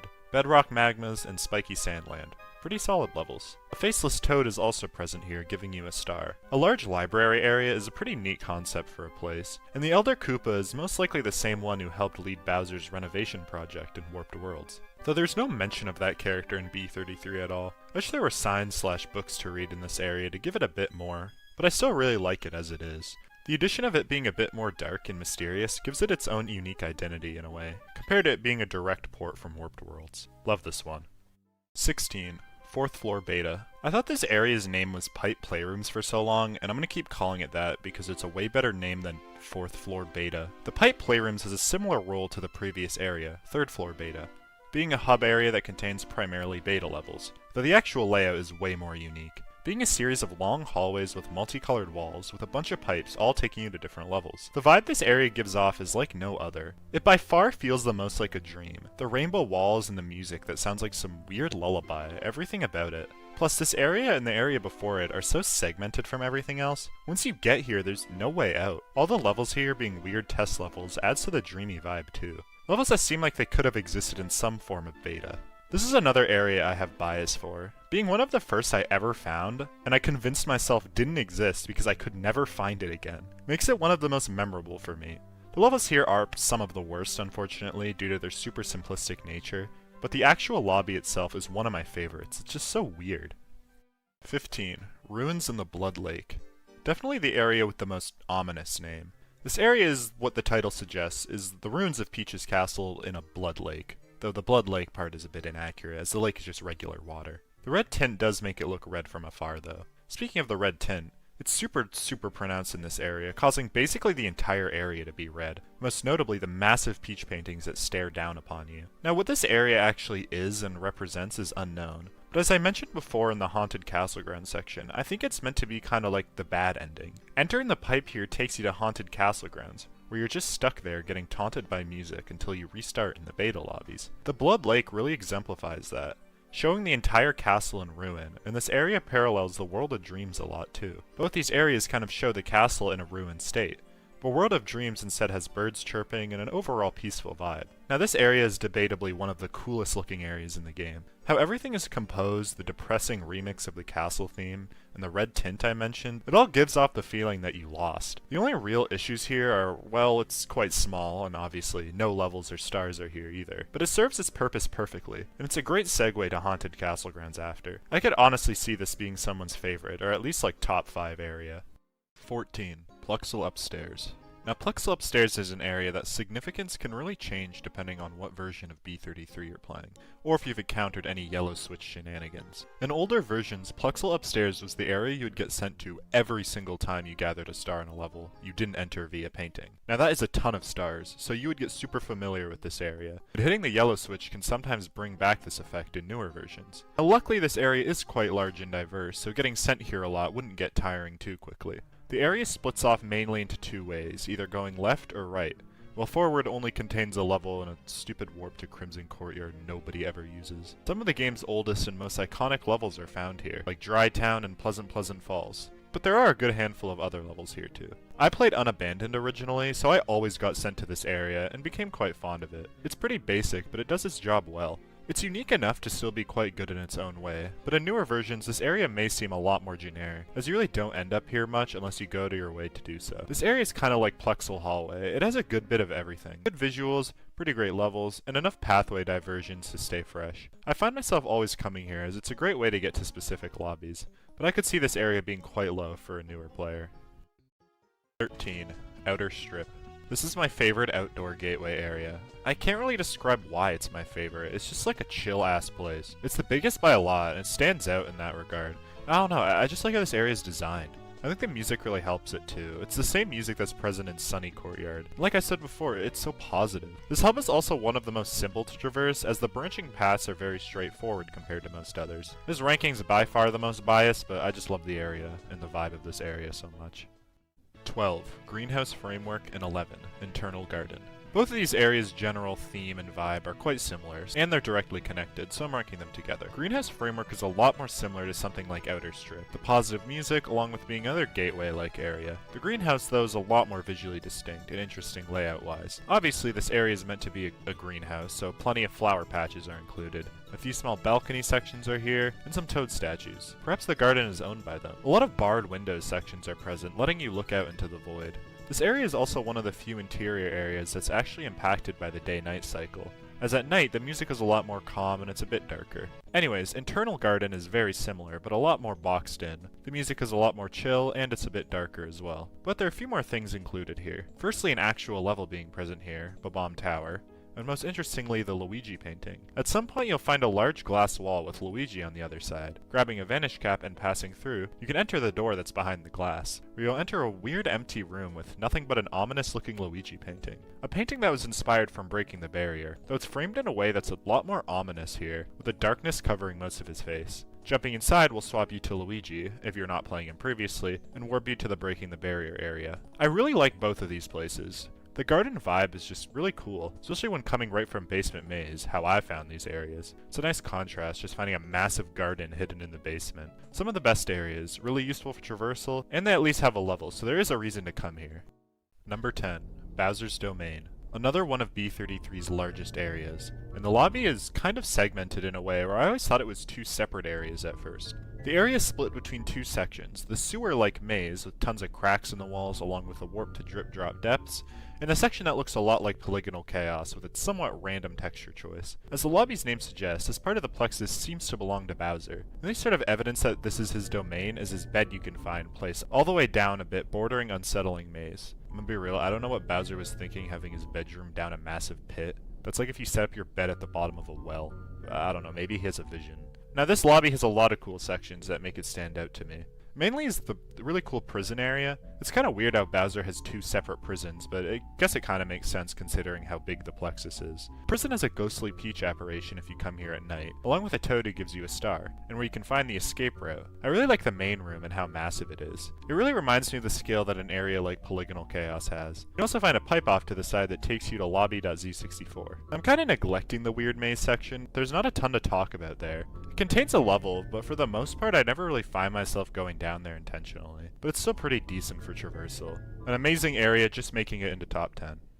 Number 9, Mr. I's Maze, and number 8, Mr. I's Basement. Another pair of areas here, and I think these two are some of the most creative. I'll talk about the basement first because I think it makes more sense chronologically. Mr. I's Basement is quite the rare area, kind of in the same vein as something like the fabricated areas, and I think it was one of the very last areas I've ever found. A random door in Basement Maze will send you here. You'll notice a few things when entering. The entire floor is a red carpet along with the dark prismarine walls, and the color contrast of the two makes the area pretty unique. There is no music here at all as well, making it a bit more eerie. Not even any ambient sound can be heard. You also cannot leave this area, as trying to go back will just warp you to the starting room. Now let's talk about the Mr. Eyes here. They don't function at all like the normal Mr. Eye enemies, instead just sitting still creepily until approached, where they'll jump out at you, instantly killing you. A pretty effective jump scare, not gonna lie. The area's layout is really confusing, with a bunch of useless side rooms and doors that just take you back to the start. It's really easy to get lost and confused in this area. The main way to progress is just going forward, not getting distracted by all the side rooms, where you'll get sent to Mr. Eye's maze. There's another thing to talk about here too. You might find a star here to grab, but it's a trick, as grabbing it will instead warp you into a massive cage, where a massive Mr. Eye will slowly rise up before insta-killing you. This is one of my favorite horror events, as it's super unique. Most of the horror events, they either involve Stanley, the shadowy figure, or have a lot of build-up, but this one is really well hidden and pretty creepy, honestly. Now Mr. Eye's maze is pretty similar, but actually has a star to grab. Visually it's a bit more, I guess, typically scary, super dark with the Big Boo's haunt music present. The same dark walls are present, along with a strange blue carpet that's rarely ever seen. What's weird here are the cracks in the walls with strange TV static. This is never actually seen anywhere else in game, for at least that I know of, and it's really weird. Now this area forces you to interact with the giant eyes by baiting them away to reveal secrets that will spawn a star, though some of these eyes are still fake and will insta-kill you before you can run away. Even though this area has a star, I like Mr. Eye's Basement a bit better. I just like the aesthetic a bit more, along with it having the horror event that makes it a bit higher for me. But I love both these areas, and they stand out a lot for me due to kind of being the very last spooky areas I ever found. And at least I went out on a bang. Number 7. Castle Depths. This is one of the newest B33 areas, added in 1.0.2, and it's by far one of the coolest. Castle Depths' main purpose was to replace most of the game's shame areas. Weird areas that were kinda just there to clown on Unabandoned and really just made no sense to like 90% of the players who don't know or care about the drama. Castle Depths though is an amazing replacement. Castle Depths appears to be a weird forgotten area of the castle, with the only enemies residing here being Booze, Mr. Eyes, and a piano. The area has 2 floors as well, each with a strange moon monument. Now the music here is original to this area and was actually made a good bit before the area got added, and it's really great. It really fits the vibe of this area being a creepy old forgotten section of the castle. The layout here is quite complex, being really large overall. All the ways to enter this area are really out of the way and weird, such as a random pipe in the basement maze, entering the tunnel and waterfall, one of the many doors in floor 4B. It gives the impression that this area was meant to sort of be sealed off and never meant to be found. I think my favorite section is the hallway with a ton of Bowser paintings. But these paintings are edited in a way to make Bowser's smile just a tiny bit larger. It's so small that it's not really noticeable, but it's a really creepy change when you actually realize. It's not a big enough change like the Bowser paintings in Unsettling Maze, but it's so small it just makes you wonder why they were changed. I also talked about this painting way back in Toad's Rec Room. I still have no idea why it's in that area. Now this area would be perfect and arguably number 1, but it has no levels at all. And I feel like it's such missed potential for this area. The area is huge and would be perfect for some weird creepy levels to be down here. But in a way I understand. This area of the castle seems to be long forgotten, so there being absolutely nothing here kinda fits. Perhaps there used to be paintings before they got removed or destroyed or something. And that makes me wonder, what happened to this section of the castle to make it forgotten? Maybe it's a super old basement before the classic basement got added. I'd like to think in-universe, maybe this was an old basement prototype designed by Nintendo before being thrown away. Maybe for being a bit too creepy, and Stanley pieced it back together to make this area. Now that's just some fun in-universe theorizing though, as obviously Nintendo didn't make this area and like 99% of the areas in B33. I'm gonna be a bit sad to see this area gone in A3 since it's removing all of 1.0's areas, but this is still one of the best. Number 6. Nebula Lobby. Now onto the direct opposite tonally from Castle Depths. This lobby is also incredibly unique, with brown shiny bricks on the floor with a super iconic night sky wall pattern. Now, unlike Castle Depths, this area's main feature is the amount of levels it does contain, and it has a ton of great ones, including some bangers like Sky High Pipelands and Blazing Bullet Factory. But overall, this area has some of the most levels a lobby could ask for, making coming here essential to grabbing a ton of stars. Not only that, this area also serves as a great gateway area as well, leading to a ton of different areas in the Plexus. This lobby kind of feels the most normal in a way. It gives me the same feeling as like most of the outdoor areas, where I'm not really worried that I'm going to find anything creepy here. It's really ironic, as you can find a horror event here, being the shadowy figure. I mean, I say one horror event, but you could also find your way into that damn basement again. Well, it's really segmented in a way where you won't really accidentally find yourself stumbling upon it. Speaking of swimming, there's also a little section that's kind of segmented off that parallels the design of floor 2B and 3B, having yellow walls, and contains even more areas. I always thought this was its own area at first, not realizing it's technically connected to Nebula Lobby. Some of the highlights of this area include stuff like the Fly Guy boss fight, the cool room with a ton of windows that hides a green star. This area pretty much has everything, and I don't have a single complaint. It's pretty much perfect. I just like the next few areas even more. Number 5. Plexel Lobby. Finally made it to the B33 lobby. This is probably the first area you think of, other than maybe the beta lobbies, when thinking about B33.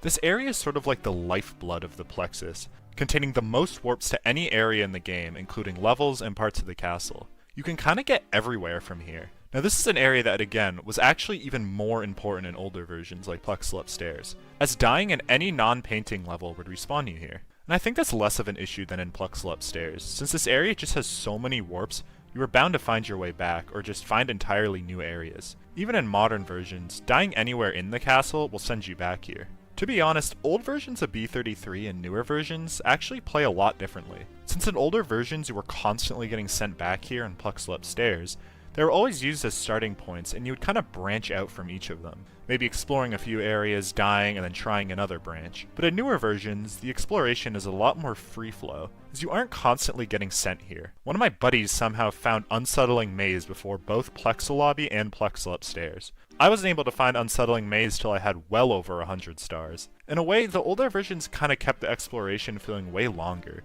Because of the constant setbacks, it made it so it took a lot longer to find all the game's areas. I can see how the newer versions are better, and getting 100% on the older version sounds like a nightmare, but in a way, I enjoyed the older branch-like exploration a lot more, as it kept me finding new areas a bit slower, and I don't think I found them all till a bit over 200 stars.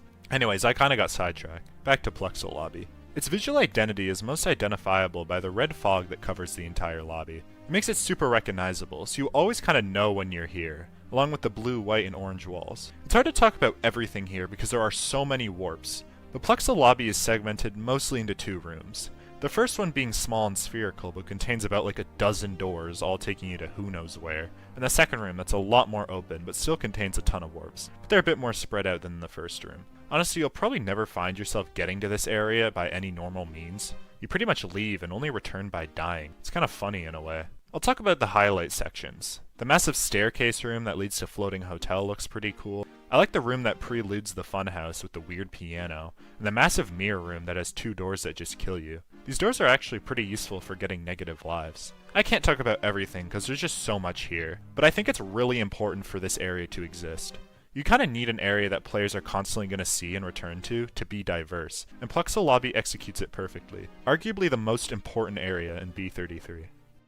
Number 4. Unsettling Maze. Unsettling Maze is my second favorite area in B33. It's the only area that genuinely creeped me out like no other, and it's one I'll probably never forget. Firstly, the music in this area, or lack thereof. But it's not just complete silence, you can actually hear strange mechanical whirring in the background. And it just makes the area even creepier. The main creepiness of this area are the weird green Bowser paintings. These paintings are just weird and strange. They only show up here and sometimes in jump scares. Other weird distorted paintings can be found here too, like the tiny huge island painting, but the Goombas have no pupils, and the Snowman's Land painting, but one of the snowmen is a Mr. Eye, and the white-eyed Peach painting. The maze seems to be in complete disrepair due to there being tons of cracks in the walls. Some of them actually are able to be entered. Now about that, one of these cracks you can enter will keep going and the mechanical whirring will get louder. And you'll eventually find yourself in a replica of the beta lobby, where you started your journey. Once you enter here, you cannot escape, as brick walls were mysteriously placed behind you. There's no levels here at all. The only way to escape is entering the door that would typically take you to the courtyard, but instead it'll just take you back to the start of the maze. You can keep going forward to enter a hallway. You will see a toad. The mechanical whirring gets louder and louder and the screen starts to shake, before getting close and you get jump scared. Now, I think the actual jump scare is the weakest part, being the same one as it is in Silent Sewer. But the build-up is just so cool, and it entirely makes up for it. I remember the feeling I had when I first found the little beta lobby section, and I was genuinely kinda scared. And no other B33 area has put actual fear in me. Mostly just unease. I'll never forget Unsettling Maze. I also found it so damn late into my playthrough as well. I was not expecting something like that to exist whatsoever. Truly one of the best. The bronze medal goes to number 3, Polygonal Chaos. The area is in a dark void that expands almost endlessly in some sections, filled to the brim with seemingly broken code and textures. The layout is nonsensical, with random wall patterns lying about, along with assets from areas all across the plexus, like the broken mirror room, houses from Wet Dry World, and so on. This area seems to be inspired from Mario Classified, as similar broken textures would appear in the episode Epilogue, where Stanley seemingly was at their breaking point. This area can be super confusing to traverse due to not only being filled with invisible walls that you can seemingly only enter one way, random doors that lead to nowhere, and even doors that are inaccessible. Just the sheer scale of this lobby makes it stand out so much. But it's not all just for show, there are actually a few levels here, some of the weirdest ones too. SGI Indy can be accessed by finding a strange destroyed mechanical object, while Shadow Forest can be entered by finding a strange black and white painting, somewhere in all the chaos. Weirdly, some parts of this lobby seem a bit more stable than others, parts such as the lead up to Vanilla Lobby being relatively normal, sort of hints as the way of escape. This was one of the first areas I ever found, so it was always super memorable. I theorized that perhaps this was either a super early creation of Stanley's, testing out the textures, or more likely is an area that represents Stanley losing their mind, causing an entire area to turn out like this, perhaps in a spout of rage. The layout and design alone is just so weird, and there's nothing else really like it anywhere else in B33. The silver medal is going to number 2, Parallel Lobby. This is probably a lot of people's number ones, as I've noticed it's super popular. This lobby essentially encapsulates what B33 is. A lot like Dry Town in a way, but instead as a lobby. It's a weird altered version of the Vanilla Castle, instead with its iconic yellow walls. The music here is the best in the entire game when it comes to lobbies. It fits the vibe perfectly, and I don't see any other track working as well. I've mentioned it in other videos, but this lobby is the most dreamlike in all of B33. A weird parallel version of the castle containing all 3 floors, just everything's different. I think the best section is the initial room that contains the Toad NPC, who kinda explains B33 perfectly, talking about how every door has something new, discovering floors of the castle never seen before. Each section of the lobby is quite different in a way. One room has a bunch of different doors branching off with a pit that mirrors the Hazy Maze Cave one, 3 large slopes in a room leading to the Bowser fight that mirrors the one in Base 64. Even the first floor that you enter looks like a smaller altered version of the main room from Vanilla Lobby. What this lobby is trying to do, it does perfectly. It's like Mario 64 from a different universe or a dream. This area has a ton of levels too, so coming here is a must. But it's not my number 1. That has to go to number 1. Floor 2B. This is my favorite area in B33, and is the most memorable to me, and that's because it is the first unsettling area I found. This area is when I fell in love with B33 and its concept, when I realized I have to find every area and explore everything. I wasn't actually too crazy hooked on B33 before finding Floor 2B, but when I did, it all changed.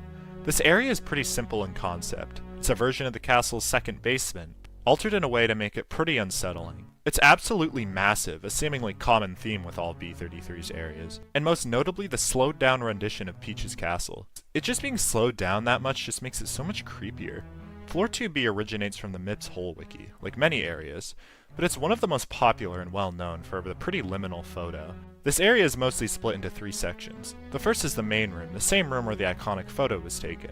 It contains a few levels and some warps. The second is the massive maze section that takes up the bulk of floor 2B. And finally, by swimming through a water section, you can get taken to a strange art gallery of sorts with many of the game's paintings. The maze section is the most interesting, as it's just so weird to explore. It's really easy to get lost in, but a star can be found in the maze, along with other warps to leave. The maze in certain sections seems to be in complete disarray, with fallen over pillars and Bowser paintings that are slanted and seem like they're about to fall over. The painting's museum section seems to be the most stable of them all, being relatively normal size and pretty good shape structurally. This is where another level can be found as well. Overall, this area manages to take the normal Peach's Castle textures and assets and craft an area that gives off an entirely different vibe. I'll never forget finding this area and getting hooked on B33 because of it. Without this area, there's a chance my channel wouldn't even exist. I mean, realistically, I would have found another sick area, but this one is still my number one, and I think it's the best area in B3313.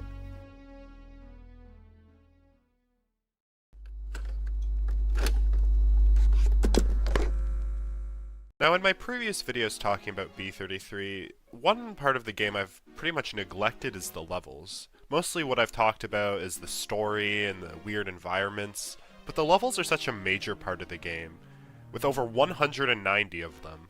So today, I'm going to rank every single level in B33. And I'm going to be ranking off mainly 3 things. How much I like the level visually, how fun the gameplay is, and if it has any story relevance whatsoever. That's pretty much all. I'm going to get into the ranking now. Starting with 193, Sinister Clockwork. This level's gimmick is it just kills you as soon as you spawn by using a green demon. You can kind of get a little bit far by running away from it, but you're just going to die.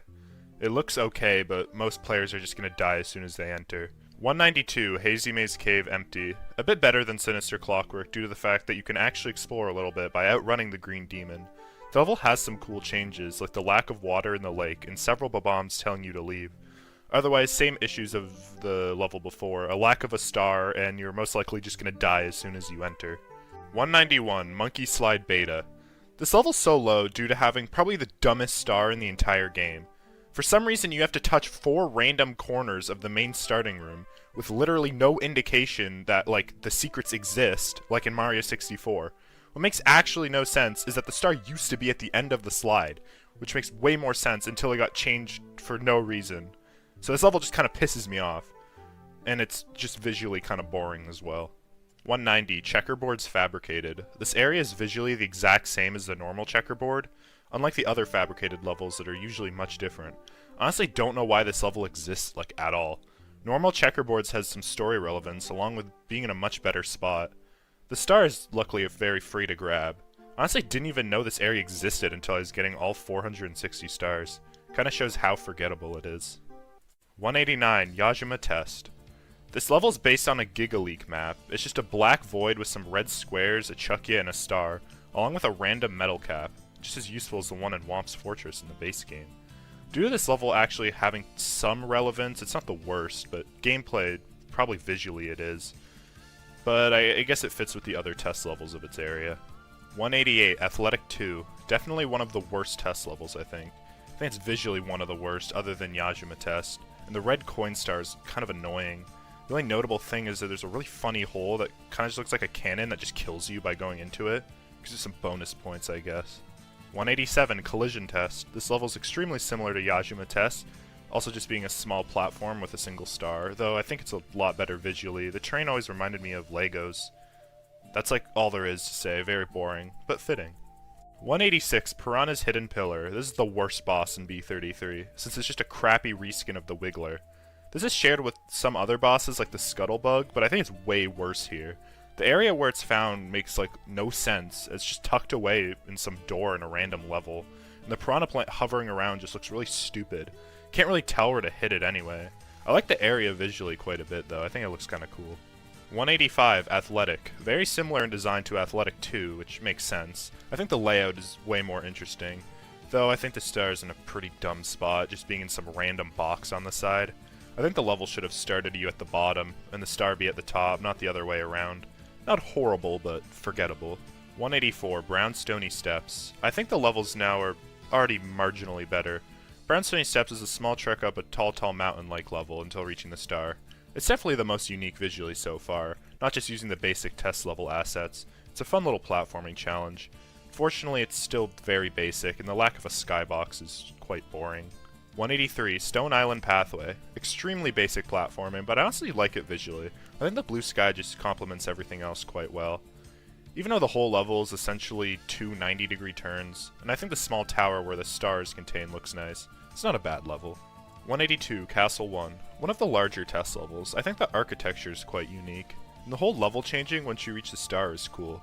Unfortunately, it makes getting the star quite annoying, since you have to find it again once reaching the top. With the large size and lack of enemies in this level, it's one of the more liminal areas, I guess. 181, Cubic Greens. A straightforward climb to the star, extremely simple, but I like it visually. I think the black skybox complements the green better than it does in Brownstone Steps. There are also some enemies in this one to add more obstacles, I guess. 180, Castle 2. Visually identical to Castle 1, but I think the actual climb to the star is more fun, along with the game not putting the old switcheroo on you once you get to the star. Fun fact, this was the very last star I collected in my 460 run. I mean, nobody probably cares, but it's kind of cool. 179, Test Level. The appropriately named Test Level is actually one of the more challenging ones. It starts off as just a simple trek until you're required to reach some high-up platforms with some wall jumps. It's visually the same as most of the other test levels, but the presence of some actual challenge makes it go higher than them. 178, Tall Mountain Beta. This is the worst beta version of each main game level. Even though it contains 5 stars, which is quite a lot, the camera just does not seem to function in this level. I feel like I'm fighting with it the entire time. I also just think Tall Mountain is a very ugly level, and I swear it takes so much damn longer to climb than it does the original. If the camera functioned, it'd probably be quite a bit higher. 177, Underwater Maze. You know what's not very fun in Mario 64? Mazes. You know what else isn't very fun in Mario 64? Underwater levels. Well, combine both and you get the appropriately named Underwater Maze. We must swim through tight chasms until you find the star. Now this level's not lower because I really like how it looks visually. The lower render distance makes the water look foggy and dirty, which fits along with the metallic junk that can be found.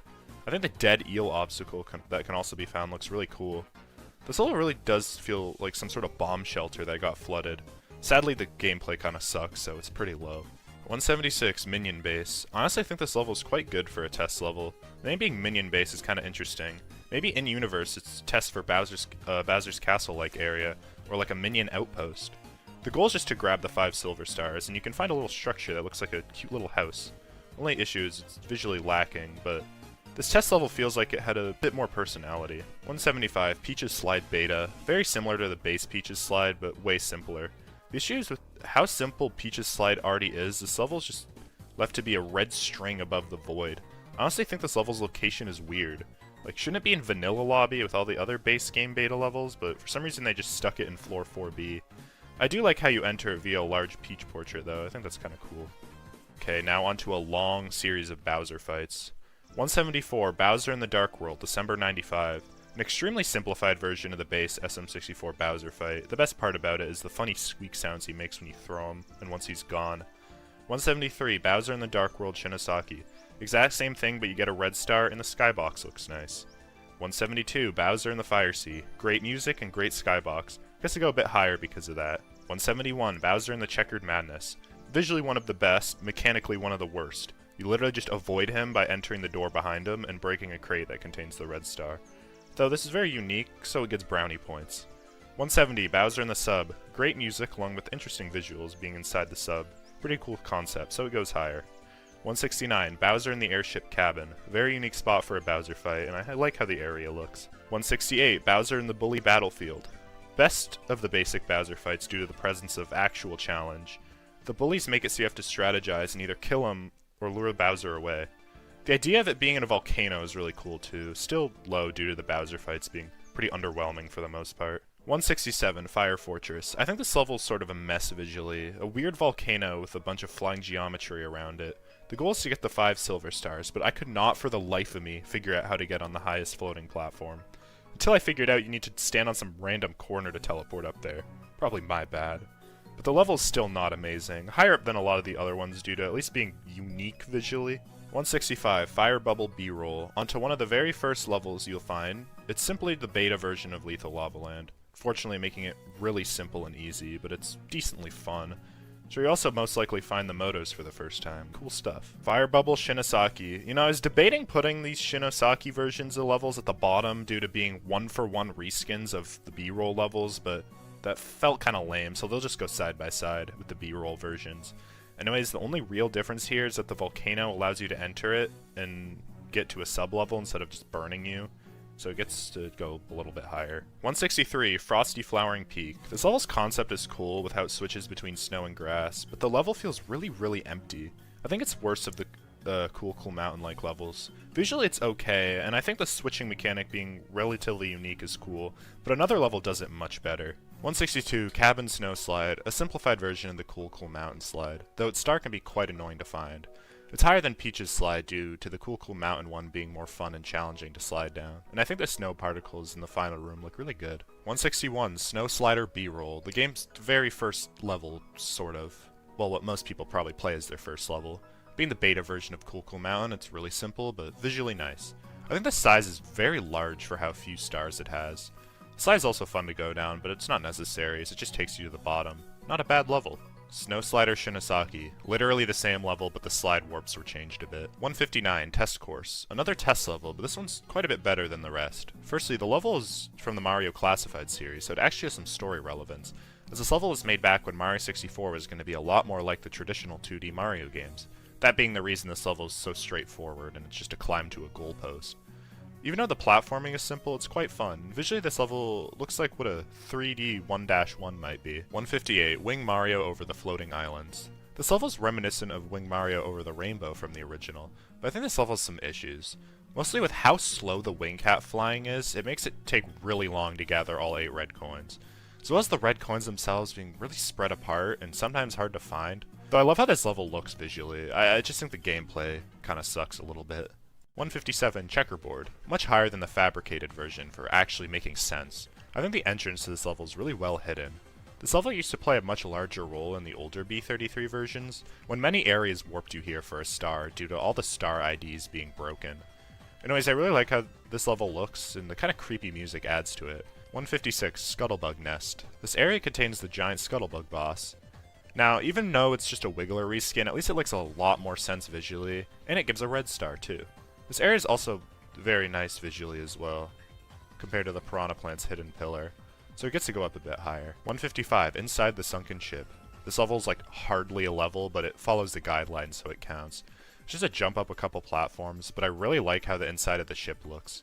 Probably too high, but there's so many levels, I'll rank them for arbitrary reasons. 154, TikTok Blocks. This level is very test level-like in nature, being a single star at the end of a simple obstacle course. The level's quite a bit longer, and the music and visuals make it stand out. It kinda feels like a Mario Sunshine secret level, which would fit with its music. 153, Sandstone Palace. This level's pretty simple, requiring the Vanish Cap and for you to quickly fly behind the pyramid to get a star. The giant upside-down pyramid sort of reminds me of Mario Odyssey, though I feel like another star or two could have been added here, as a lot of this level's area feels like wasted space. 152, Curly's Fire Bubble. A very simple level containing 2 easy stars. Not really a bad level, but a bit too easy, especially the star on the right when you spawn. I really like how this level's painting looks though, it looks kinda cool. Along with it not looking too bad visually either, I like the large tower in it. 151, Chief Chili's Ring. Sticking with the bully theme, we have this level. I like how it's a reference to the Chief Chili level in Mario 64 where you unlock Wario. And this level is the only time the ice bullies appear, I'm pretty sure. The dark aesthetic of this level and the main level beforehand is really unique and looks really cool, so it makes the mini-boss stand out compared to it just being a normal bully. 150, Snow Mountain Fabricated. This level is similar to the other Snow Mountain levels, as the name suggests. Even though it's probably even simpler, the sheer size makes it quite unique, and honestly I think the slide not working properly at all is really funny. The complete lack of any life other than the mother penguin that's tucked away, combined with the sheer size, also gives it a really strange vibe too. 149, Chomp Caverns. I really like this level's concept. A cool hidden area behind the Chain Chomp wall, and it's hidden decently well. It's a simple platforming challenge where you must avoid a few Chain Chomps and some other enemies. The aesthetic fits and looks nice. Not much to say, just a fun sub-level. 148, Waterland Beta. The beta version of Dire Dire Docks, this level is simple but fun. Contains the treasure chest star and the Bowser sub from the original Dire Dire Docks too. For a beta level, I think it looks quite nice too. There's not much to say here. 147, Waterland Shinosaki. Same thing, but you're able to enter the Bowser sub, and the chests are laid out differently. Nothing else to say. 146, Unagi's Tunnel. A cute little sub area that can be found by entering what was previously the Eel's Tunnel. The music here is really peaceful. The addition of the eel in here being dead adds some personality and fits with the previous main level. The star is simple, but I like it, and this level visually too. Pretty solid. 145, Rocky Trek. Another tall mountain-like level, this level stands out a good amount due to the large presence of thwomps, along with a lot of the platforms being quite high to reach with a single jump. Really makes you feel like you're scaling a mountain. And the more platform-focused gameplay makes this level quite fun. 144, Tall Floating Fortress. Despite being a test level, this level doesn't really feel like one at all. Perhaps in Universe, this test level was made further into Mario 64's development. Anyway, this level resembles Whomp's Fortress, but it's a lot more vertically focused as it's much larger. And this level looks pretty nice too. Not much else to say. 143, Haunted Mansion. The first Big Boo's Haunt-like level, sadly it's the worst. I think the level design is kind of annoying, especially the silver stars, due to them being so cramped at the bottom. You can sometimes lock yourself out of the star by grabbing 2 at once, as it will count them as 1. Though the main star that requires you to climb the wall of the mansion is quite a fun challenge. I think the more open-ended nature for a Big Boo's Haunt stage is unique, and I like how the gap between the 2 areas encourages using the triple jump spin. 142, Caldera Temple. This level is really cool visually, being a climb up a pretty cool looking temple. Unfortunately, it's quite short and easy, so it's over pretty quick. 141, Babam Tower. A very simple level where you just have to do some platforming up a large tower. I really like how nice this level looks. The little pond in the corner and just the vibe this level gives off looks cool. 140, Babam Cavern. This sublevel is actually a reference to an old Greenio video.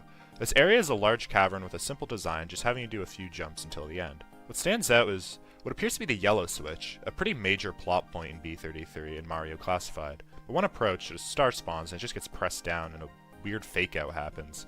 Simple level, but the weird yellow switch kind of makes it stand out. 139, Wiggler's Cave. A simple level where you need to grab the 5 silver stars. I really like how it looks, so it's not bad, though it's a bit too easy.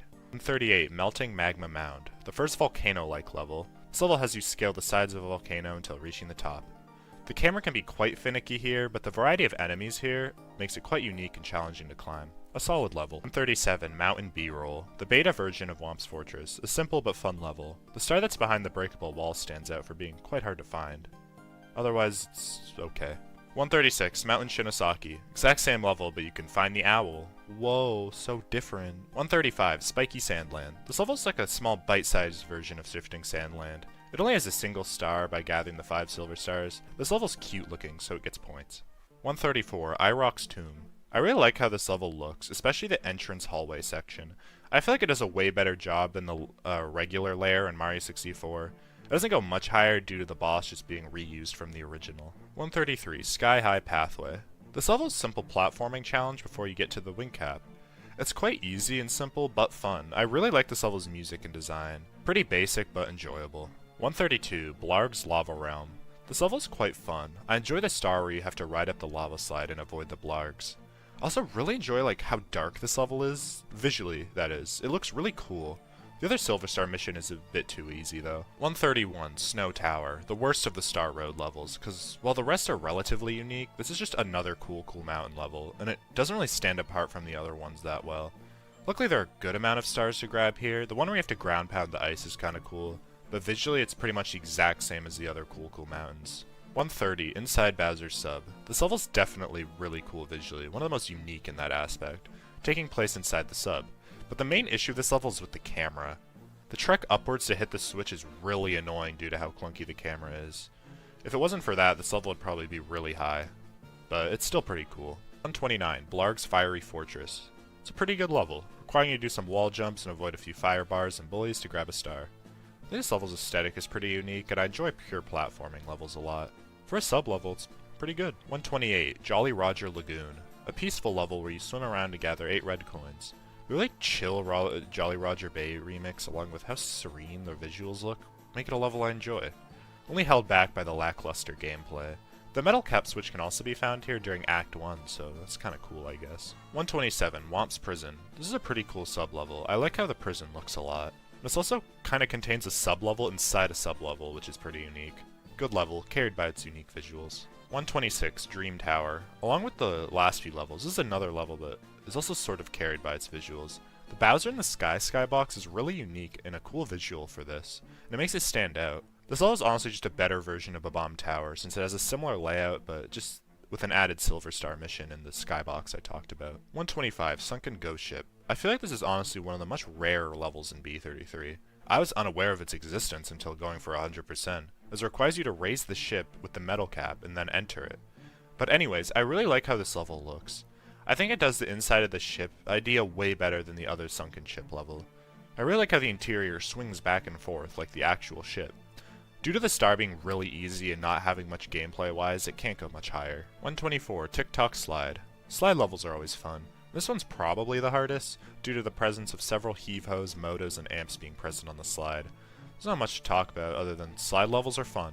This one gets points for being unique, as a lot of the other slides are kind of reused from base Mario 64. 123, Cool Cool Mountain Beta. This might seem a bit low, but that's mostly due to the Cool Cool Mountain levels only being okay for the most part.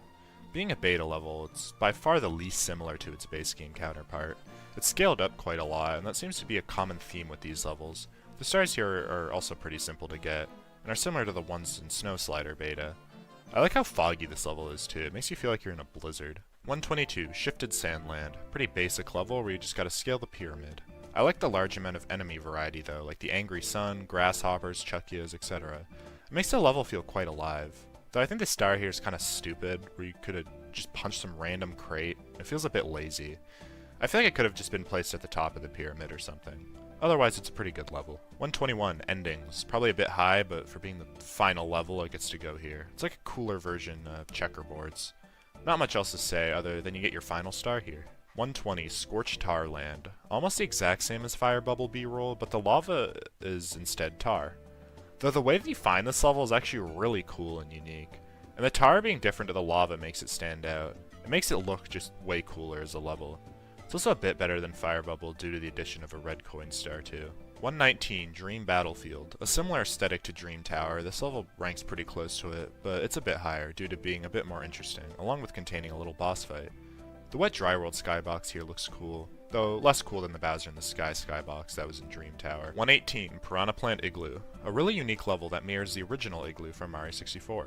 The addition of a star that requires you to kill the 5 giant piranhas makes it stand out a lot, especially with the added difficulty, due to the maze-like design. It also just looks really cool too. 117, Fish Tank. The first aquarium variation. This level has a unique spin on it, with only half of the aquarium being flooded, and the water being ice water instead, killing you much quicker. Sadly, that doesn't really add any difficulty due to the presence of the many regen hearts and coins. Though I love how this level looks along with the music. The added fog makes it feel really strange and dreamlike. You can also find a shark here, and it's funny. 116, Frosty Mountains. This level has you climb up a mountain to fight a giant ice moto. The boss is pretty easy, but the added bullies make it a bit tough. You can also find a strange little cabin here, sadly can't be entered. I always like levels where you can find little houses in them, makes them feel a lot more lived in. There'll also be a lot more of them, especially later on this list. 115, Lavish Lava Mountain. This level I was talking about when I was talking about Frosty Flowering Peak a while back. This level also has a switching mechanic, swapping between lava and grass theme, though I think this level does it a lot better, due to the mountain being much larger, and the swapping mechanic changing a lot more of the level. I think Cool Cool Mountain just looks really cool when changed to lava. It's a great level. I'm already calling levels great, and I still have 114 of them left. Shows how fun a lot of them are. 114, Wet Dry World Beta. The first of many Wet Dry World-like levels, and it'll probably be the only one for a while. It's not bad at all, just the rest are a lot better. Most of the Wet Dry World levels have a theme of drowning, but this one is just a beta version of the original. The simplicity makes sense though, and it's the only one that doesn't really have any semblance of life. The stars here are quite simple, but does stand out a lot due to the weird warp to Dry Town you can find here. It's so random, along with the bomb found here too being kinda weird. 113, Goomboss Lair. One of the best bosses in B33.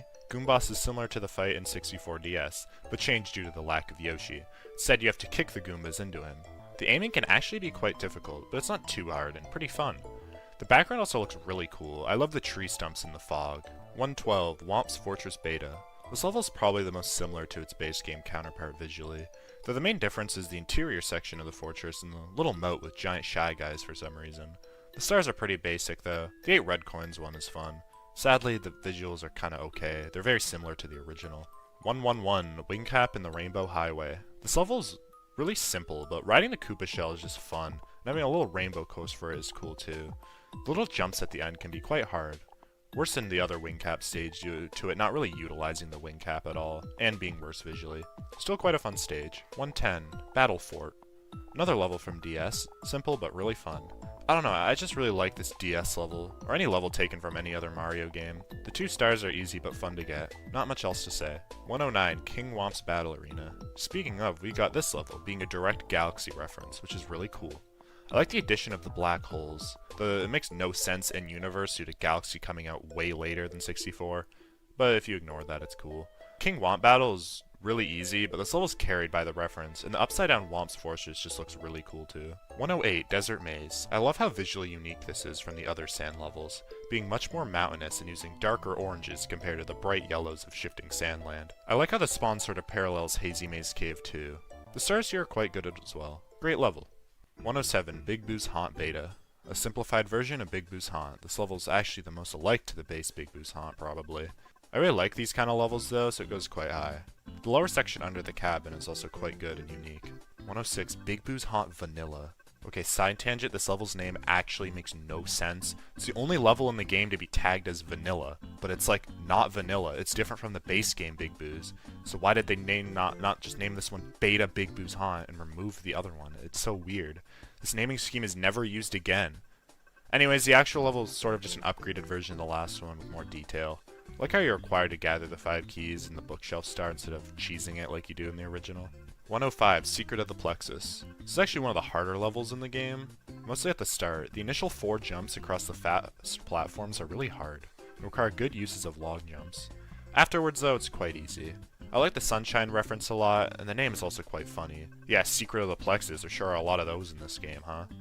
I wish the background was a bit better and more like the ones in Sunshine instead of being the simple dark blue skybox. 104, Frosty Highlands. This is one of the most memorable Cool Mountain-like levels, mostly because it has you scale up the mountain instead of down. It also has a little cabin too. Now that I think about it, it's a lot like Frosty Mountains. Even the names are similar.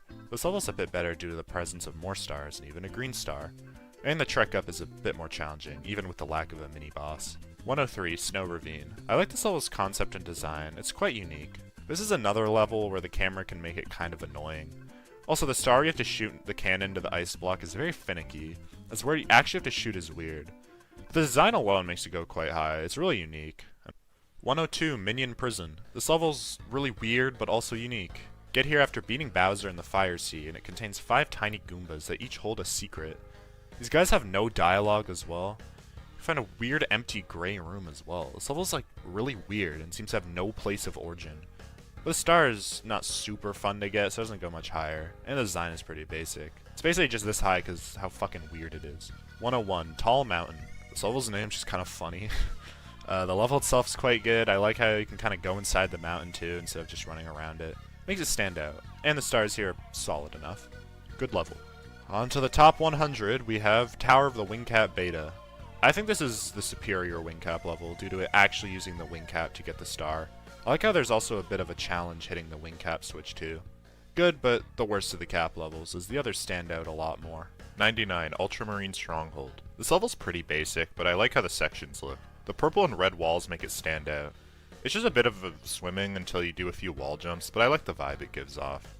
98, Sandy Skyloft. This level honestly reminds me of a Galaxy level. I really like how it looks, and the 2 stars are quite fun to get. I think this level also originates from an old liminal space post too. One of the better desert levels. 97, Flower Fields. This level's actually quite unique, being sort of based on a Mario 3D World level, mostly with the clear pipe that can be found, along with the final stair section being reminiscent of the end to a 3D World level with the stairs. I always forget about this level when playing, but it's quite good and unique. I like the skybox a lot as well.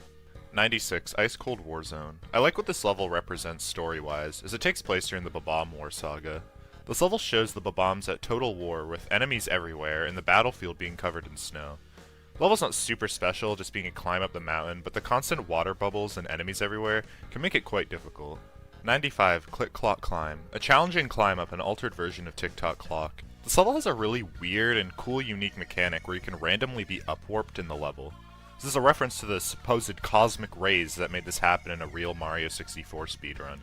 There's a really cool and unique feature to add into this level. Unfortunately, it's not visually that impressive, so it doesn't really stand out otherwise. 94, Magic Mushroom Cave. Quite unique visually. I like the large rainbow mushroom that takes the centerpiece, along with the many multicolored ones around it. Traversing this area can be quite annoying though. It only contains 1 star. But I like how it looks, so it's pretty cool. 93, Fire Bubble Fabricated. I don't know why, but I really like how this level's laid out for some reason. Maybe it's just with how open it is along with the dark sky, but I like it a lot. It's similar to the normal Fire Bubble, but the star's much further out, requiring some precise platforming. I do think they could have added another star or two to this level, honestly. There was enough space for it, but I still like it anyway. 92, Bob-omb Battlefield Beta. Similar to base Bob-omb Battlefield, this level's solid enough. The wet dry world skybox looks cool, along with a few added warps to other levels. I like it about as much as I like Bob-omb Battlefield in the base game, so about in the middle of the list. 91, Snowman's Frozen Desert. I think this level's pretty good, though I think Snowman's Land mixed with Shifting Sand Land is done better in another level. The star where you have to ride the Koopa Shell along the pillars is cool. Fortunately, there's no actual giant snowman in this level, well, not one that has a face. I think the only problem with this level is that it doesn't stand out that much, just a solid Mario 64 level. 90, Water Cube, another wet dry world level, and one of the most recent additions. I think this one has similar issues to the last I talked about, where it's not very town-like. There are structures that kinda look like buildings, but not to the degree of other levels. I guess I still like the layout though. 89, Goomboss Battle. This level's a direct recreation of the same level from Mario 64 DS. The visuals have been changed a bit, with the purple fog being changed to a bluer color. I love this level's aesthetic in the original, and I love it here. I like how desolate and foggy this area looks. I think the stars could be a bit better and more fun to collect, but otherwise it's a good level. 88, Vanish Cap Under the Moat. This level's quite interesting design-wise, pretty much just an amped-up version of the Vanish Cap stage from Mario 64. I love how giant the room is, and doing this level the normal way can make it quite hard. Though the main issue is this level can be entirely cheesed with 1 triple jump. You can skip the entire level. Otherwise I like it. 87, Fly Guy Hill. This is one of the more recent levels that was also added in 1.0. I think it's alright. I like the lighthouse that you can find here that contains a star and the hilly atmosphere, but I think it's kind of annoying to traverse. Otherwise it's a solid level. 86, Ultra Battle Fort. This level's pretty fun to navigate, but not crazy interesting. I enjoy the level design and how vertical it is, though it doesn't really feel that special like most other Star Road levels. The path to the Piranha Plant boss is quite unique though. 85, Firefield. All the way in the top 100 we have another test level. At least I'd count it as one. I like this level a lot, mostly with its layout. It's really unique and fun to navigate, especially the red coin star. Since the other star is basically right where you spawn. I don't know, this level's just really cool, so we get to go up here. 84, Snowman Land Beta. This level's kind of interesting. It's sort of like a sub-area mixed with a normal level, similar to Melting Magma Mound, since you can enter it via a pipe in another level and its own painting. Anyways, I like this level a good bit, more than the level you enter it from. The silver stars are fun to collect, and the simple rectangular layout is sort of appealing to me. I like the cool little brick structure along the walls. Wonder what it's meant to be. 83, Rainbow Ride Beta. This level's not really similar to Rainbow Ride, and that's for the better. It's kind of just a linear platforming challenge to the star in the big house. But I don't know, the combination of this level's really good music and just the sky vibe and fun platforming make me really enjoy it despite how simple it is. Sky levels are usually quite good in this game. 82, Salty Salty Shore. A very peaceful level. I love the vibe and the darker colors in this one. The level's main objective is to gather the 8 red coins inside little bubbles that are unique to this level. The actual gameplay can be a bit boring, so it doesn't go that much higher, but the vibes alone on this one are quite good. 81, River Mountain. I like this level, but it really gets outclassed by another one of its type. That's basically the exact same, but better. I like the sort of orangish tint that this level has and the overall level design itself, but I always kind of forget about it due to its better version later on. 80, Grassy Highlands. Speaking of orange tint, this level takes that to the next level. This level has a bright orange sky along with the previously mentioned orange tint, making it stand out a lot. I really like how large and expansive this level is. It feels like an altered Bob-omb Battlefield in a way. You can also find a green star here too. Level looks great and feels complete, but not really memorable enough to be super high up. 79, Hazy Maze Cave Beta. A pretty good level. I like how the stars are sort of split between the 2 main paths. I think this level also gets sort of overshadowed by a better version, but I still like it anyway. I like how the red coin star also requires you to use both paths as well.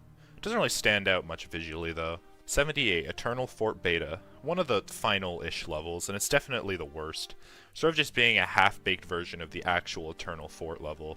Which makes sense as this is not the actual final level, just the beta. This level's sort of just a few jumps until the Bowser fight, which is pretty interesting, starting out on a small platform until he jumps onto the upper one. The visuals look great, and the music is a banger too, though this level's more of a glorified battle arena than an actual level. But it's still pretty good. 77, Inside the Pyramid. This level's basically just a cooler version of the pyramid level from the original Mario 64. I like the darker lighting a lot, and I think it fits better. Just how much bigger the pyramid feels. Platforming is also still quite fun. 76, Black Rock Mountain. This level's pretty cool visually. It sort of reminds me of Frosty Highlands in a way, where you start at the bottom and have to climb up. Though this level's much more visually distinct than it, and there are several ways to climb up the mountain too. Not too much to say here, it's just a really cool level. 75, Fire Bubble 2. Probably the most unique lava level, having it entirely be on a Koopa shell. I like how they're branching paths and even a dead end. This level reminds me of that frozen ice level from Frisbee Forever and its layout. I know I sound insane, but like it actually is what I think of. Does anyone know what that game is? It's a peak. It's an awesome game. 74, Aquarium Limbo. This level starts out seemingly the same as the normal aquarium, until you find one of the windows being changed to a giant tunnel housing the other 4 red coins of the stage. The music combined with the level layout and red hue make this level really cool. It's kind of boring to swim through unfortunately, but I really like its design. 73, Creepy Cove. I love the blue tin that covers this entire level and just how blue it is. It makes it really feel strange and dreamlike. Combined with the amazing Dry Town music and dead eel you can find, it really feels like a sadder version of Jolly Roger Bay. Though this level shares a lot of similarities to another level later on, but it's still great, so it goes up high. 72, Whomp's Fortress.Z64. One of the creepier levels, and it's one that contains a red star.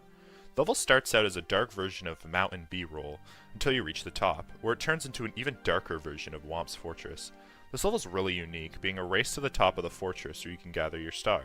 This level can be quite unsettling, but it's not super fun gameplay-wise. 71, Vanish Cap Within the Plexus. The other possible Vanish Cap stage, I like this one a decent bit more. I really like how peaceful the music is, and this level actually utilizes the Vanish Cap much better. Its level design is honestly really strange, but unique and cool. I like the little mini garden area inside one of the cages, and the platforming to one of the other stars is also fun. Another great level. 70, Peach's Cell. Kind of stretching the definition of a level, but due to it having a star and being accessible through warps that usually lead to levels, I'll count it. This level's atmosphere is amazing, starting with a long walk through a dark hallway filled with Bowser paintings until meeting Peach. Then she disappears and the level quickly forces you to jump between beams of light. The setting along with the creepy music just makes this level feel really cool. Sadly the gameplay is kinda boring and the level design is mostly just a straight walk forward, but it's really memorable. 69, Goomba Hills. This is just a pretty cute and simple level, a small series of hills that contain a few stars. I think the level's weirdly big for how empty it is, but it's really chill and peaceful. It kinda reminds me of a level I saw in a dream once. I think a few more set pieces would have made this level a lot more memorable. 68, Dark Downtown.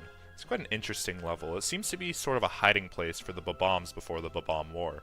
It's one of the many levels that also have you flood it, and one of the Bob-ombs even suggests it. This level is quite good, and I like the aesthetic a good amount, though the stars are kinda boring to get. Otherwise it's a great level. 67, Snowman's Darkness. I love this level's visuals, especially when you first spawn in and look up, and you're faced with a giant snowman looking down upon you. The dark visuals make this level really cool and stand out a lot, and the star for climbing up the snowman is really fun too. 66, Inside the Summit.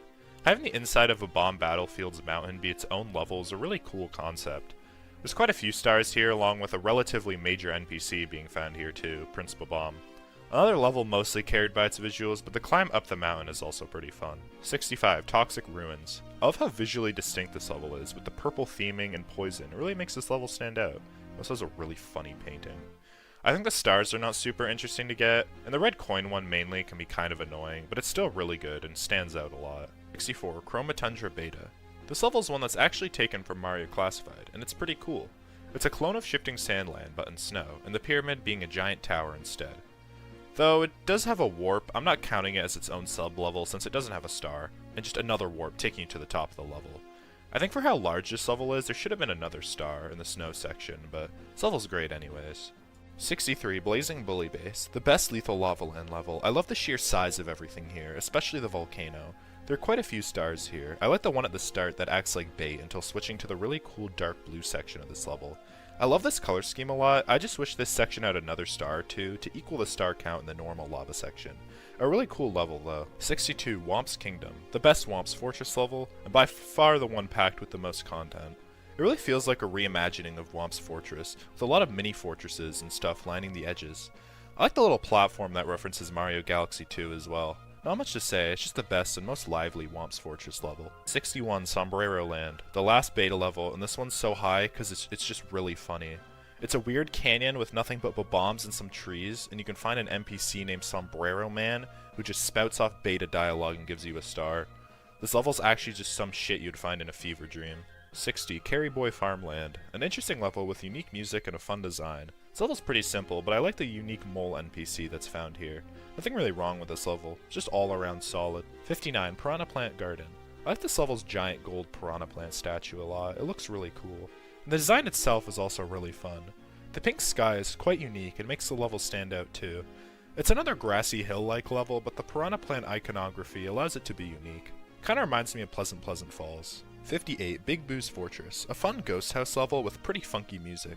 I like a few of the ghost house levels a lot with their key gimmick, and it's done well here, having to collect them all to traverse the fortress, ending with a Big Boo fight. I think I like the level a lot because there aren't that many of them compared to the many grass and snow levels in the game. It's great stuff. 54 Big Blue Skylands, a very simple wing cap level, but I like it a lot. The many castle spires and big house you can find are just cool set pieces. I especially like the star that's on the spires along with some red coins. I think it's the best wing cap focus stage in the game. 56 Wiggler's Fortress. I love the vibe of this level a lot, and how it's split into two sections, being the fortress part and the more foresty part down below. I think the floor of the fog covering the bottom looks really nice too.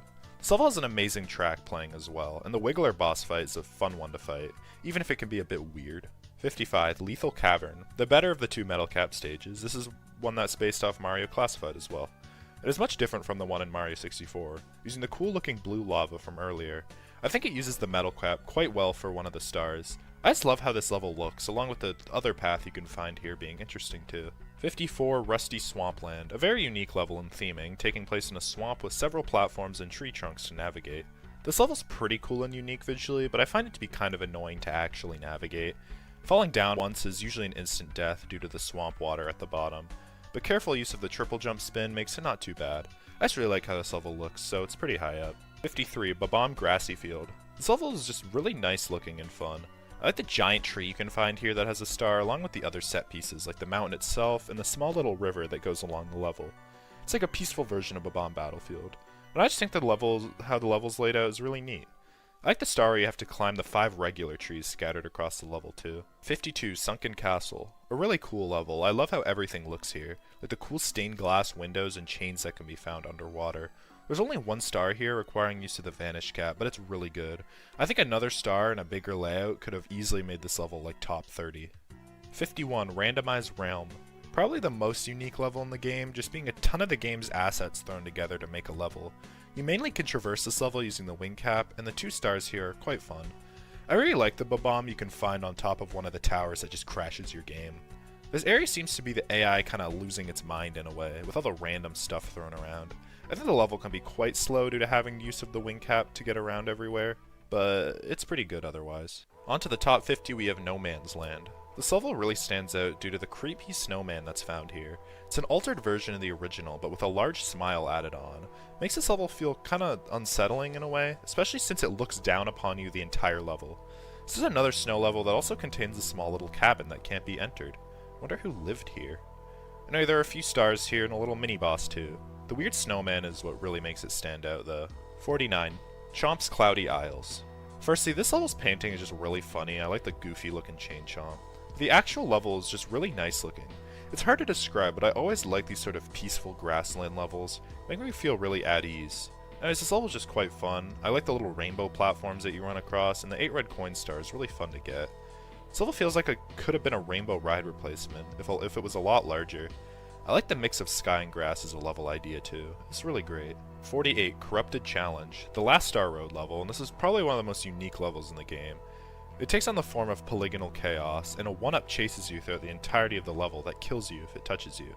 This level is actually quite difficult, but a really fun challenge. I think the dark design mixed with the weird geometry can make it hard to tell where you're supposed to go sometimes, but I still think this level is really cool. 47 Big Boo's Haunted Forest. This might be one of the weirdest B33 levels.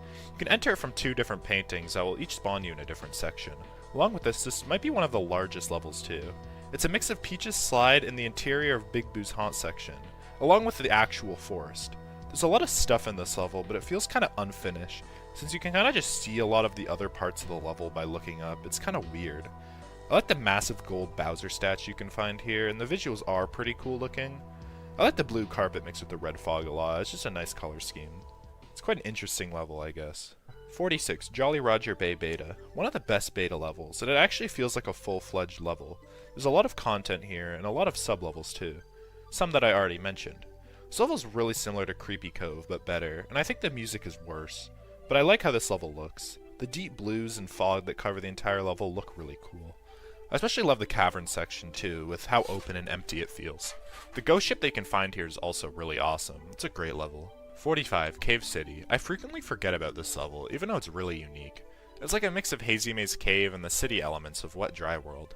I like the multiple sections of this level, like the actual city, the Silver Star Maze you can find below, and the little platforming section. I think it's visually good too, but not super special. I just really enjoy the stars here. 44, Waterland Fabricated. Way above the other fabricated levels, just because I love how this one looks so much. At first it just looks like the normal Waterland, until you realize everything's just missing. The quiet music, mixed with just how empty this level is, makes it feel so weird. The sub being replaced with a ghost ship too is really cool. So it just really feels like a level I would dream up. The only thing holding this back is its 1 star is really easy to get and not that interesting. 43, Hazy Memory Cave. I'm not usually a big fan of Hazy Maze Cave levels, but this one stands out for me. It honestly feels more like a beta Hazy Maze Cave than the actual beta Hazy Maze Cave level is. So it's really large and expansive. Love the rolling rocks section and how massive it is, along with the level's music. The game kind of fits as well. This feels like if you try to recreate Hazy Maze Cave from memory. A really great level. 42, Snow Tunnels. This level's up here for my favorite visually in the entire game. This level has no music, just a dark series of snow tunnels with wind and snow particles covering your screen. This level just looks so creepy. 2 of the 3 tunnels lead nowhere, while the third is eerily long and makes you feel on edge the entire time. This level's carried so hard by its design and visuals. I love it so much. I can't have it go much higher due to the actual gameplay being kinda weak. 41, Bountiful Beach. I can't really explain why this level's so high. It's super simple and basic with just 2 stars, but it's like such a vibe. This level feels so peaceful to be in. I love the design and colors used. Like I just want to be in this level and chill out on this beach. There's not much to actually talk about here, it's just memorable and cool. 40, Tiny Huge Island Beta. I really like this beta level a lot, mostly because it's a really cool gimmick. There being 3 different level sizes opposed to the normal 2. And our stars split between all 3. It kind of makes this a 3-in-1 package. I like the night sky here opposed to the normal blue sky of Tiny Huge Island. This is another level that also has multiple warps that send you here. Not much to say other than it's just a fun level with a cool gimmick. 39, Babam Battlefield.z64. I like this level a good amount more than Womp's Fortress.z64. This level's not original and originates from a YouTube video. The level's basically just a much darker version of Babam Battlefield with edited music to make it sound creepier. Now in the original video where this level comes from, there's a weird entity here, but in B33 it's just to climb up to the top where you can find a star, and I think I like it better this way. It's so dark here you can hardly see in front of you, and it really adds suspense. A simple level with a great atmosphere. 38, Cold Cold Crevice. This level is one of the most popular fake Mario 64 levels. It's a dark snowy cave filled with snowmen and amps. The music here is really good, and the platforming is quite challenging. I love the snowy cave look too. It's quite different compared to the normal cavernous levels in game. It's a great one. 37, Cave Dungeon. This level's actually remade from the unabandoned version, and it's a huge improvement, no longer being a stupid hard Kaizo level. Now it's much more normal. Firstly, again, I love the vibe. It looks a lot different from the other cave levels, containing a purple hue that covers the level, along with chains and ladders that add to the more dungeony vibe. I think it's still quite annoying to navigate at times, but it's a great level otherwise. 36, Koopa Hideout, a cool level where a bunch of Koopas are in hiding. I like this area and how it relates to the Koopa Society storyline in-game, and it's a funny Simple Flips reference. I like the idea of a little cave society. The houses and waterfall are quite cool. You can even find Koopa the Quick here too. The dark blue color scheme just looks really nice as well. 35, Goomba Town. Another level inhabited by a Mario species, but this time it's Goombas. This is a really cute little level. I love all the little small houses that make the level look like a little town square. The stars here are easy but fun. This level just looks like it would be a chill place to live in if you're a Goomba. Well, unless Mario shows up, then it probably kind of sucks to live in. 34, Eel Graveyard, a really desolate and kind of sad level. This level contains various dead eels that cover the stage, some floating, and one that even has a fake star on its back. Some other oddities include floating sharks and the really strange glitching that occurs here. I think the music is what sells this level. It really makes this level feel like a graveyard, mourning the eels that, well, try to kill you multiple times. Such a strange level, but it makes it super memorable. Number 33, Babam River. A great level both visually and gameplay-wise. I mentioned earlier that River Mountain is kind of just a worse version of this one. I like how this one's designed and laid out a lot more, and how it connects into this level's storyline, being Babam Battlefield before the war, being based on what Babam Battlefield was actually going to look like in real life. And this is the second best of the Babam time loop levels. 32, Sunshine Isles. I don't know why I put this level up so high. It's super basic when it comes to layout and the star, so what gives? Honestly, it has to do with how this level looks. It looks so much cooler with the Super Mario 64 aesthetic compared to the DS one. The water that endlessly extends into the background. You feel like you're on a deserted little island, but in a good way. The bright blues and greens make this level feel so peaceful, like somewhere I'd want to be. Sort of like Bountiful Beach, but even better. The music here also just adds to this feeling. It's an amazing level. 31, Dry Downtown. I'd say this is another rare-ish level. It's alone in a lobby that at least I would never really find too often. I really like how this level's designed, being super vertical, requiring good uses of the wall jump. This level sort of feels like playing the inside of a Wet Dry World skybox in a way, with the buildings stacked on top of each other and such. All the stars are fun to get here, requiring careful use of the water switches to get the stars using the Vanish Cap. The Wet Dry World aesthetic is also just a really nice one too. 30, Dire Bubble, the level with the second most amount of stars in the game. This level's much more tropical take on Lethal Lava Land, instead of being a water level. The added access of actually being able to go under the level makes it much more interesting. There are a lot of missions here, like defeating all the Chuckies to gathering the silver stars, but the standout one here has to be where you save a baby Goomba from drowning to get a star. Well, until he gives it to you, where you can just proceed to drown him again. Feel good, Mario? Anyway, a cool idea and execution for a level. 29, Blazing Bullet Bill Factory. Quite the interesting level. As soon as you spawn in, you'll be greeted with a warning, where the lava will immediately start to rise as you must climb the level to escape. The platforming and rising lava make this level really intense, especially with the relatively high difficulty. You can find some kind employees here, even give you a star. How nice of them. Anyway, a really fun level with great design. 28, Cozy Woods. Another simple level that's carried by its aesthetic. This level is a peaceful grassy field that's covered head to toe in fog, and a single cabin with a Babam. The way this level looks is just so dreamlike. I don't know, I love it a lot. There's only 8 red coin star here, but the Babam NPC here hints at something more being hidden. This level really is cozy, as the name suggests. Like, I just want to be here, man. 27, Drip Drop Depths. This level stands out a lot with the main entrance. When you first enter, you'll exit a pipe into this level. It's weird because this area has all the elements of a level, except it actually is a two-way warp back to the castle like most normal areas would, but I think it still counts as a level due to sharing the similarities as one. Anyway, the area you spawn in looks really similar to Illusionary Dark Core, an area where the AI can be found. No music plays at all until you exit the maze and find a little pond, where a peaceful version of the Dire Dire Docks theme will play. Here you can gather this level's stars, with one inside the cage that has a little mini jump scare. What's even stranger is, after all this, you can find a glitched out blooper that floats through the wall. This level is just so weird and desolate, but it's really cool. I love this one. 26, Midnight Meadows. I love how this level looks. It's really cool and quite weird. A dark grassy landscape filled with weird multicolored Tetris looking bricks. This level really has the same vibe as Cozy Woods. I just like how it looks a bit better. And the stars here are more fun. The bomb that you can find here just shit talks to you is kind of funny too. There's not much to say, as what I like about this level I've already described earlier. This is an amazing one. 25, Ghost House. By far the best Big Boo's Haunt level. This one's design's really fun. I love when you first enter and see the strange eye float across the room. This level has you traverse a labyrinth of rooms while collecting keys like the other Ghost House levels.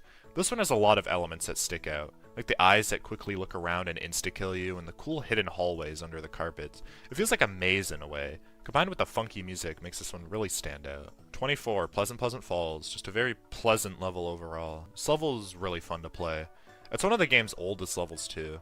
I like the amount of enemies that you can find here. It makes this level feel really lived in. The giant waterfall is a great touch too. The music here is also just a nice remix of the 1-1 theme from Mario Bros. Everything about this level is just memorable, including the weird corrupted version you can find too. I think being such an old and iconic level helps it stand out. 23, Treetop Ride. I never realized how much I enjoyed this level, both visually and gameplay wise, until I did my 460-star run. This level feels a lot more like a beta Rainbow Ride than the actual level does. Starting off with a fun treetop ride segment. Oh, whoa, like the level.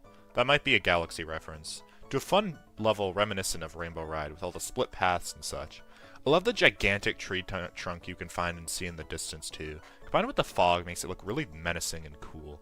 I love platforming levels, and this one combines it with a more typical level. 22, The City. A cool level taken almost directly from Gamma 64, but with some fun twists.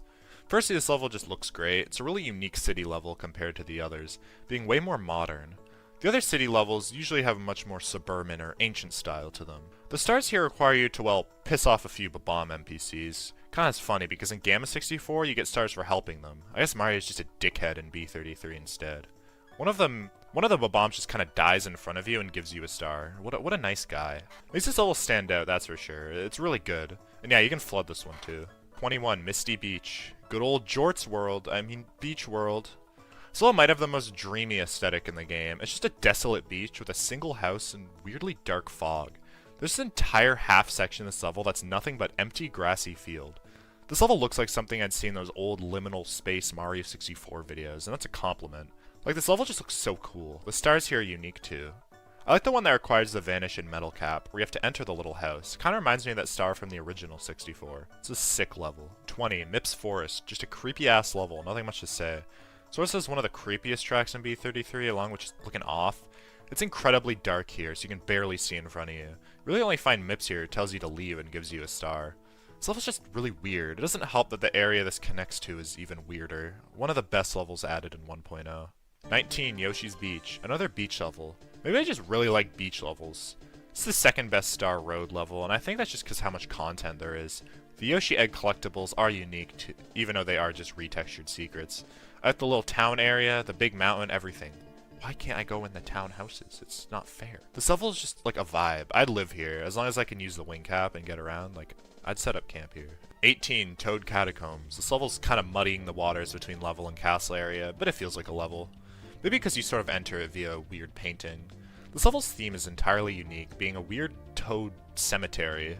At least it seems like a cemetery with all the coffins. Stepping on 5 of them gives you a red star, too. The end of the hall with the giant toad statue looming over the coffins is a great shot. What would happen to all these toads that require them to make an entire cemetery hidden away? 17, Wet Dry Moat. For being such a hidden level, an entire lobby that's really well hidden. This level slaps. This level's so massive and it just looks really cool. It's hard to describe why I like it so much. It's a bit more random assets than ancient ruined civilization on the Wet Dry World scale. But there's still some semblance of something here, like the little mini Wet Dry World town structure you can find, and several structures with doors that look like they could have been lived in.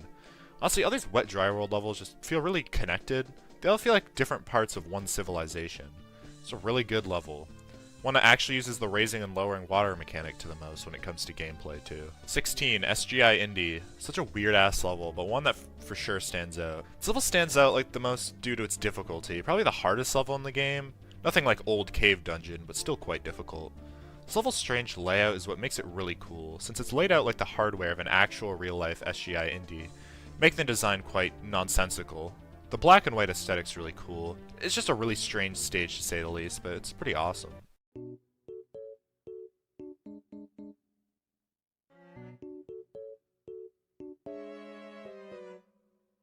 "14, Eternal Fort. The final level in game and miles better than the beta version, due to this one being an actual level. There's a good amount of tricky platforming and fire to avoid, the whole Bowser package. The actual Bowser fight is the best part though, due to being one of the only ones with actual difficulty. That has to do with the several bullet bill cannons and fire spitters that cover the arena, making grabbing Bowser really difficult. This level also just looks really cool. An amazing final level. 13, Jolly Roger Docks, the best Jolly Roger level. I love how it combines both of these areas into one level. There are a lot of elements that make this level fun, like the one puzzle that requires you to look at the map to find the secrets. I love how half the level's just kind of hidden away under the little hill underwater. This level's just always looks sick too. This one's really good. 12, Grim Green Forest. This level's awesome. It has one of the best tracks in the game, easily top 5 at least. It makes this level stand out so much. The design here is fun. I like the forest vibe with the lake underneath. There are only 2 stars here that are kinda simple, but I don't know, this level's just really well designed. The music's just so good and it fits with it a lot. Here we go, top 10. Babam Village. This level's so good. It takes what I liked about Goomba Village a while back and adds so much to it. Firstly, I love the level design, a massive mountainside village that looks quite friendly until you actually talk to the NPCs. This level takes place sort of at the end of one of the game's little mini storylines, where the various Bob-ombs whose cities you flooded have taken refuge. They tell you to kindly fuck off, but you're Mario, so you won't listen. Anyway, this level's 2 stars are great. The climb up to the mountain is really awesome. I like how the 5 secret stars you grab are quite literally stealing the star power from their houses. Dead Village is also a sick area you get sent to after, but it doesn't really count as a level, so it's not on the list. Almost everything here is perfect. I just like some levels even better. 9. Flooded Downtown, a really cool concept for a level, being the aftermath of a previous level. This area is the level Dry Town after you flood it. All the homes here are destroyed and the level's sky is dark blue. The main thing you can find here is a lone little Goomba by one of the stars who tells you off for flooding this town. Having a separate level that's like a direct sequel to a previous one is just a really cool concept. I wish this concept was done again. 8. Chroma Tundra. This is easily my most biased pick on this entire ranking. Most people probably don't even think much of this level, but this one's entirely based on my first playthrough. I don't know why, I just remember it so well. Bias aside, I love this level's music a lot. It's one of my favorite tracks. It's so joyful. Very different to what Chroma Tundra is actually meant to be like. This level's just huge. The mountain you have to climb being absolutely massive. There's really nothing super special here. It just kind of brings back memories of my first magical playthrough of this game. 7. Wet Dry Paradise. Now this level's the complete opposite in tone when it comes to the wet dry levels. Instead of being desolate and negative, this level has a much more positive aura. You're in a peaceful little valley where instead of flooding the town, you destroy the crystals that you would use to flood it. And all the NPCs here are kind and welcome you to their paradise.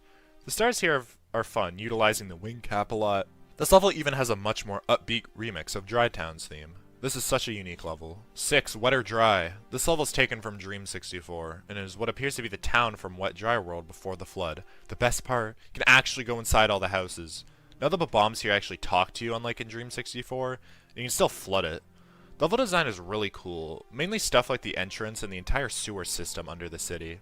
The stars here are really creative and utilizing teleporting with the metal cap and such. I love all the little cool things you can find inside the houses too. The best 1.0 level. 5. Limitless Lighthouse. This level's sick, being a completely flooded version of a bomb battlefield. You spawn at the bottom where you can find the Chain Chomp dead. The water here also hurts you. This level's design is fantastic, the dark blue sky casting the level in shadow, and the final climb up to said lighthouse you can gather a star. The best part is the music. This is my favorite track in all of B33, and it fits this level perfectly. This level's so mysterious and how it fits within the previous level's story, and that's what makes it so cool. This feels like a bomb battlefield many years in the future where all life is gone. It's so cool. 4. Tall Tall Treetops. Another level from Classify. This one's so good too. This level's absolutely beautiful. I love how you're inside of a giant tree. It feels like something from Galaxy. The Mario RPG music here gives this level such a positive vibe. Some of them might just have the most fun stars to collect in the game for me. They're relatively simple, but they're just fun. The entire level's just super fun in general. I don't know why. The design mixed with the music just makes it almost perfect for me. 3. Downtown City. This level's so cool. Firstly, this has one of the best aesthetics in the game. The yellow city and bright red sky and distant fog make this level look so cool. The music here is amazing too. Once you reach the top, this level entirely changes to a dark version. Talking to a Bob-omb has them talk about the monsters in red and green destroying an entire civilization, obviously being you. Then across the map lies a single star where you must swim as you witness what you have done. Absolutely fantastic. 2. Moto's Factory. The most impressively made level in all of B33 with a whopping 11 stars, being the most by almost double. What can I say other than this looks like a level from a modern hack. It's the biggest and most detailed level by far, with so many places to explore and things to discover. A mini-boss, an entire secret horror event, it's awesome. And a lot of people's number 1, I think, but not for me. I think 1 barely edges it out. For my number 1, the best level in B33 is Dry Town. I think this level is the definition of B33. Everything it does, it encompasses. Firstly, the star. You spawn in a massive corridor where you slowly come across a huge town, where the NPCs welcome you. I love how this town looks, mixing the architecture of Wet Dry World, a bit of Ancient City, and even some Rainbow Ride. The song here is my second favorite. It's an amazing remix of the Dire Dire Docks theme, and fits this level's vibe perfectly. Once you reach the top of this level, you'll quickly realize what you've done, flooding the entire town. For most players, this is the very first level where you'll see this, and kicks off the entire plotline going forward. This level's design, stars, and music are all perfect. It's weird and strange and sort of unexplainable, just like B33. In my opinion, it's the best level in the entire game.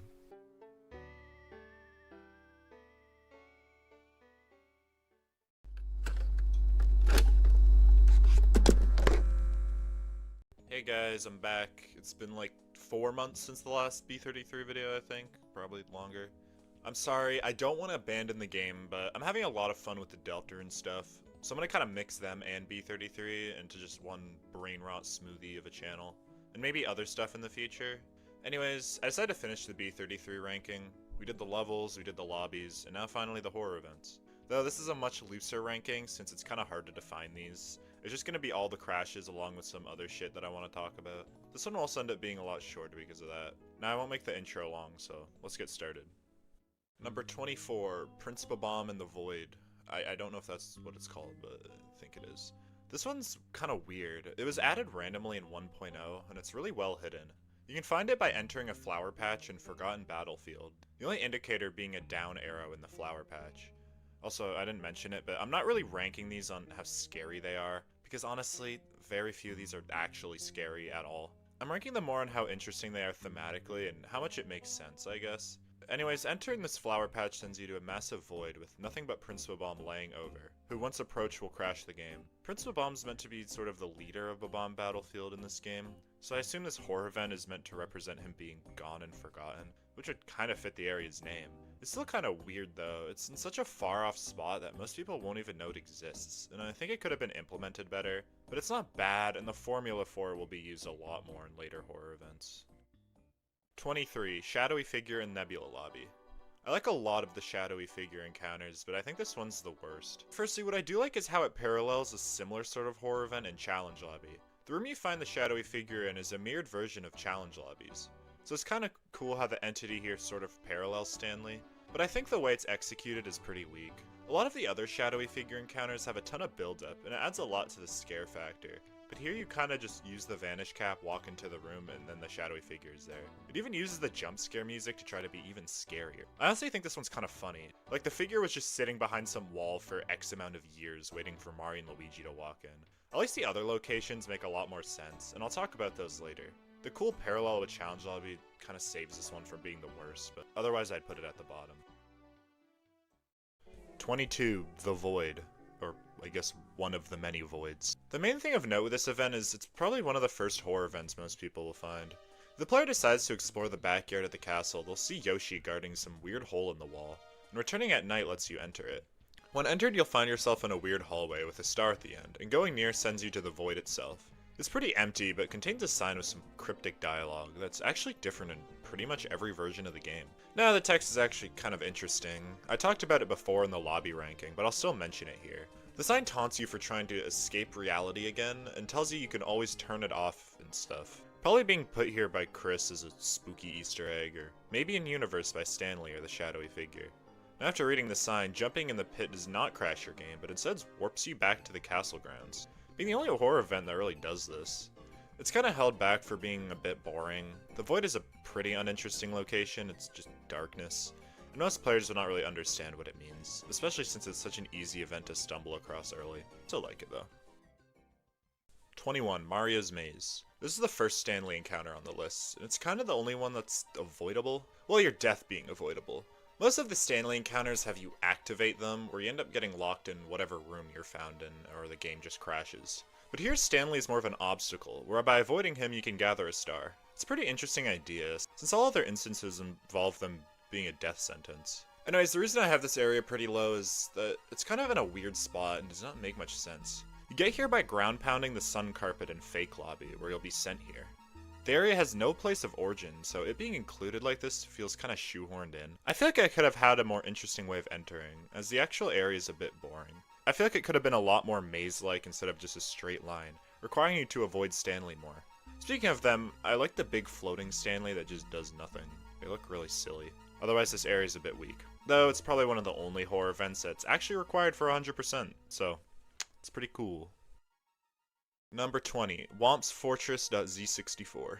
This level is a Womp's Fortress version of Bob.z64. A level I was considering on adding to the list, but there's no scary thing there, you just get a star. So I decided to keep it off. Anyways, you start in the dark version of Beta Womp's Fortress, where everything is chill until you grab the star, where you then get warped into an even spookier version of the normal Womp's Fortress. Here a 40-second or 1-minute countdown starts. I kind of forgot, it's been a while. Anyways, when the countdown reaches 40 seconds or a minute, you die. This is the first horror event I remember pretty well. It's one of the first ones I encountered, and the clock ticking up adds a lot of stress, making you want to go faster and probably mess up more. This is arguably the most important horror event for progression, since you get a shiny red star for reaching the top. Still low though, because honestly I get sent to the lobby for this area way too much, and it's kind of annoying. The level is not super interesting, and nothing scary really happens, and you just kind of die. But it's very tense, so I like it still.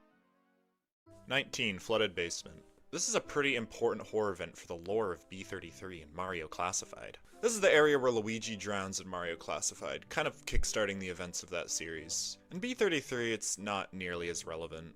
You can get here in a few different ways, but it's essentially identical to how it functions in Classified. You swim around the basement of the castle for a bit until you die. I like the vibe of this one though. The basement, even in regular Mario 64, always felt kind of dungeony and weird. Flooded Basement kind of adds to that, and the fire bubble painting in the dark just kind of looks creepy too. Pretty useless area to come back to, unfortunately, since you just die. And I think it gets outclassed by a similar area, but still pretty solid. 18. Prince Bob-omb's Revenge. This is a pretty unique horror event as it's not really scary, it kinda just makes you feel like shit. You get here by reaching the end of the Bob-omb time loop saga. Collecting the star in Ice Cold War Zone sends you here, where you're on top of the Bob-omb battlefield mountain while a huge snowstorm seems to be taking place. Up here you'll only find Prince Bob-omb, who mocks you for wrecking his kingdom, essentially asking if you lost your sense of honor in the castle. After he's finished talking to you, the countdown like the one in Womps.C64 starts until you die. You're also stuck on top of the mountain, only being able to look down on the destruction you supposedly caused. I like how this area looks a lot. You can barely see the surrounding battlefield, making it a pretty cool visual. What you really did to piss off Prince Bob-omb is a bit unclear. As you progress through the different Bob-omb levels, it seems like it gets more and more forward in time. Starting with the battlefield pre-war, where you can then enter the Black Bob-omb's hideout, where by flooding the town, they begin to start the war. This war ending up causing the battlefield to go in ruin, making Ice Cold War Zone. The war going on for so long where the field becomes devoid of all life, where only Prince Bob-omb remains. But you also have the choice to go to Limitless Lighthouse, where it seems like so much time has passed, all the snow is melted. None of this is really confirmed, it's just my idea on how the events passed. Anyway, I got a bit off topic. I really like how Prince Bob-omb's Revenge fits into this little plot line, but the actual area's standalone is a bit weak, and it's carried by the surrounding ones. 17. The Delicious Cake. This horror event's pretty cool. It seems to be based off an entry in the Super Mario 64 iceberg, but B33 made it its own level. By avoiding the pit in front of the Peach painting and Crescent Castle, you can actually enter this Peach painting. Inside you get sent to a level that's just a giant cake. When you spawn in, you get dialogue where supposedly Peach is congratulating you for reaching the cake that she promised at the start of Mario 64. Trying to climb it to grab the star, you quickly realize it was a trap set by someone, as the cake is actually quicksand. I like this area quite a bit, and I think it's pretty cool. It's a very well hidden event, since most people will probably die before they even reach it. That's not really scary, but I still think it's a bit creepy. I'm more so curious on who set the trap. I think it's most likely Bowser, as a trap like this does not seem like something Stanley would do. And I doubt the shadowy figure would either, so I'm not really sure. But it's still a pretty cool area. 16. The Fountain of Truth. This event is a pretty direct reference to Classified. There are a few ways to get here, but upon arrival you'll find yourself on a long brick path in the void. Going forward, you'll find Luigi face down in the fountain, where Stanley starts talking to you again. Going near Luigi will crash the game. This area is a pretty obvious reference to how Luigi died in Classified, as the fountain itself is just connected to Luigi in general. The thing is with these horror events is, since you can play as Luigi, it makes it a bit weirder to just find yourself dead, but it's possible that it's just a Luigi or Mario copy, as it's implied the bros have died a lot in the castle. I think the area is pretty spooky though, and it's definitely memorable, so it's pretty good. 15. AI Headquarters, and 14. Illusionary Dark Core. These two areas are extremely similar, so I'm going to talk about them together. They're both super dark mazes where you can hardly see in front of you. After exploring for a while, you'll come across the core. What happens when it's interacted with is different for each of these areas. Now first I'll talk about the aesthetic, which I like a lot. Illusionary Dark Core looks extremely similar to the sewers. Hell, even the maze-like layout is similar. I think this area is genuinely kind of creepy just because how dark it is. pretty much can't see past a foot in front of you, so the whole time you're exploring, you're kind of on edge. Eventually you'll find the core. Now trying to interact with it will have it disappear, with Stanley showing up to scare you. Now for a while I didn't really understand why this happened. Stanley wants the core to be destroyed, so it'd make no sense for them to taunt you like this. But now that I think about it, this area parallels Scary Sewer Maze so much, an area that happens to contain the shadowy figure. An entity that's clearly a lot more malicious. I think Illusionary Dark Core is perhaps a trap set by it, or maybe just meant to be like a dream scenario or something, since the way you get sent here is entering the painting that supposedly takes you to your most peaceful dreams or worst nightmares. So it makes a lot more sense that this form of Stanley would not be real. Maybe it's just how the bros perceive Stanley. That's why they act so out of character. Now, AI headquarters is extremely similar, but instead has a checkerboard floor and brick walls. It looks a lot more like the castle interior. Here you'll find the actual core that can be destroyed to crash the game, and I think the maze layout has changed. It's hard to tell with how dark it is, honestly, but it's essentially the same thing as Illusionary Dark Core. I kinda yapped for a while about these areas, but I found them pretty creepy on a first playthrough and like them quite a bit. 13. Nightmare Basement. This is another area that's not necessarily a horror vent, but it's close enough. This area is similar to Flooded Basement, but now the basement is no longer flooded. Wow.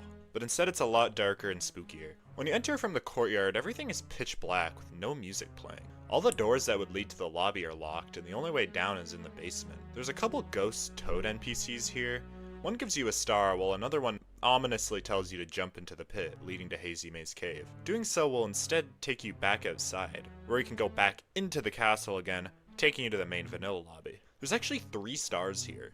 One from the toad that I mentioned, along with another one hidden behind the wall where Shifting Sandland would be, and a green star behind the door that leads to Fire Sea. With the way the room was framed when I first found it, I genuinely thought I was about to see the Wario apparition, a heavily requested entity to appear in B33. Other than that, there's no jump scare or crash, but I still like how the area feels. It's a lot more enjoyable to explore than Flooded Basement and has a lot more stuff to find. It's a really unexpected find as well. You don't really expect to end up here when you enter the castle again. Number 12, Eel Jump Scare. I don't really know the name of this one, but it counts as a horror event for me since it kind of has the blueprints of one. Anyways, this one's interesting because I like the build-up around it a lot more than the actual event itself. You find this one in the castle courtyard, and what I really like about it is how much it tricks you. At first glance, it sort of looks like an escape of some sort. The way it's framed with the gigantic walls around it, it looks like going through the door would just let you leave the plexus and all the castles. But you quickly realize that's not the case. Inside the door, you'll enter a dark void with a star that's totally not a trap or anything. But then you grab it and the whole room fills up with water and a bunch of eels jump scare you. Again, I think the scare itself is the weakest part. It's not bad, but I think it could have fit anywhere else. I wish the jump scare here related a bit more to being a fake exit of sorts. I think like something like exiting the door and maybe being in the same void with nothing but a sign reading "You can't leave" would be pretty spooky, even without any sort of jump scare. But I still really like the idea of this event, even though it's probably not intentional. But for real, most of what I like about this game is me liking stuff that's probably not intentional. It's a good area though, so number 12. Number 11, Stanley and Cryptic Hallway. This is kind of the first horror event I think of when I think of B33. This is where most people encounter Stanley, aka the AI who created everything in B33. Cryptic Hallway, when you first enter, has 2 paths. Going to the left takes you to the funhouse. Going this way has a Babam tell you that you made the correct choice going this way, implying that going the other way may have not been a good idea. And they're right to assume that, because entering the right door will take you to an eerily long hallway. Entering the door at the end of that hallway takes you into another dark void, where you can see Mario. Firstly, I love how this area is framed so much. Just seeing a weird Mario figure in the darkness, especially when you're not expecting it, is actually pretty creepy, since this event is so close to the main beta lobbies.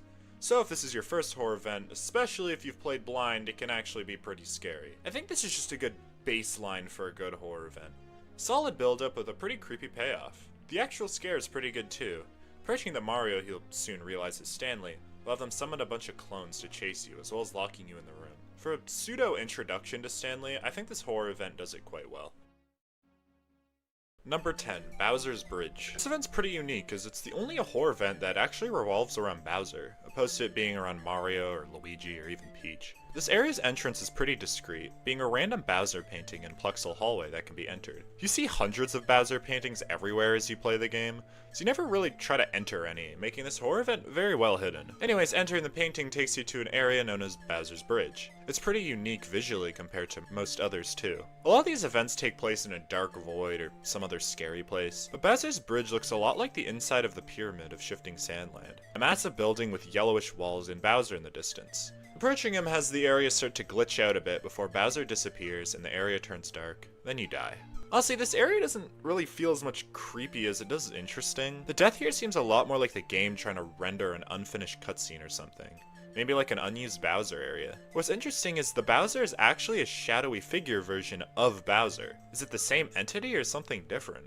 The shadowy figure only shows itself as Luigi in all other areas, but now it's deciding to be Bowser. It's quite strange. Nonetheless, I like how unique this area is. It's very good. Number 9, the Eyeball Cage Horror Event. I also don't know this one's name. This one might be one of the best when it comes to the jump scare alone. You find this area in a Mr. Eye's basement, and this area is really creepy on its own. The way the area works is that it's a big maze with a ton of random rooms that lead nowhere. But one of the hallways branches off into an area that has a star, at least until approached, where you get sent into a big cage. Now this alone is already kinda creepy, but after a few seconds a massive Mr. Eye slowly rises, staring at you. Then after a few more seconds it charges at you super quickly where the game crashes. This is one of the few moments where the actual jump scare kinda freaked me out. It's pretty loud too, so you don't expect it. Most of the horror events succeed in creating a creepy atmosphere, just being cool story-wise. This one's just like a good scare, honestly. I assume in-universe it's a trap placed by someone, I don't know who. Maybe Bowser, maybe the shadowy figure. But this one's a good scare, only being held back by the others being even better. Number 8, Stanley in the Metal Cap stage. This is my favorite Stanley event. It takes what I like about the cryptic hallway encounter and expands on it a bit. This one is a more direct reference to Classified, as the area you reach them in is the same one as the one in Classified. Firstly, this is one of the few horror events that's actually inside of a level instead of the castle. I really like this. I've talked about it before, but the levels have always kind of felt like safe areas from the more creepy parts of the game that lies in the castle. The game casually adding the creepy stuff inside levels is a fun twist. Here it's in a random hole in the side of the Metal Cap stage, where a sign warns you about entry. Now inside you'll start in a little hallway before once again you see Stanley in the distance, who when approached will crash your game. But it's handled a bit differently here.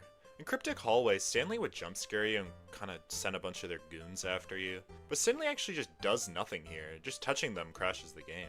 Kinda feels like Stanley was not even active here. All their encounters with them involve them chasing you, but here they're a lot more passive. Makes it less spooky, but I don't know, I like it. And I like how it's implemented into the level, and it's a nice Classified reference. Number 7, Shadowy Figure in the Dead Village.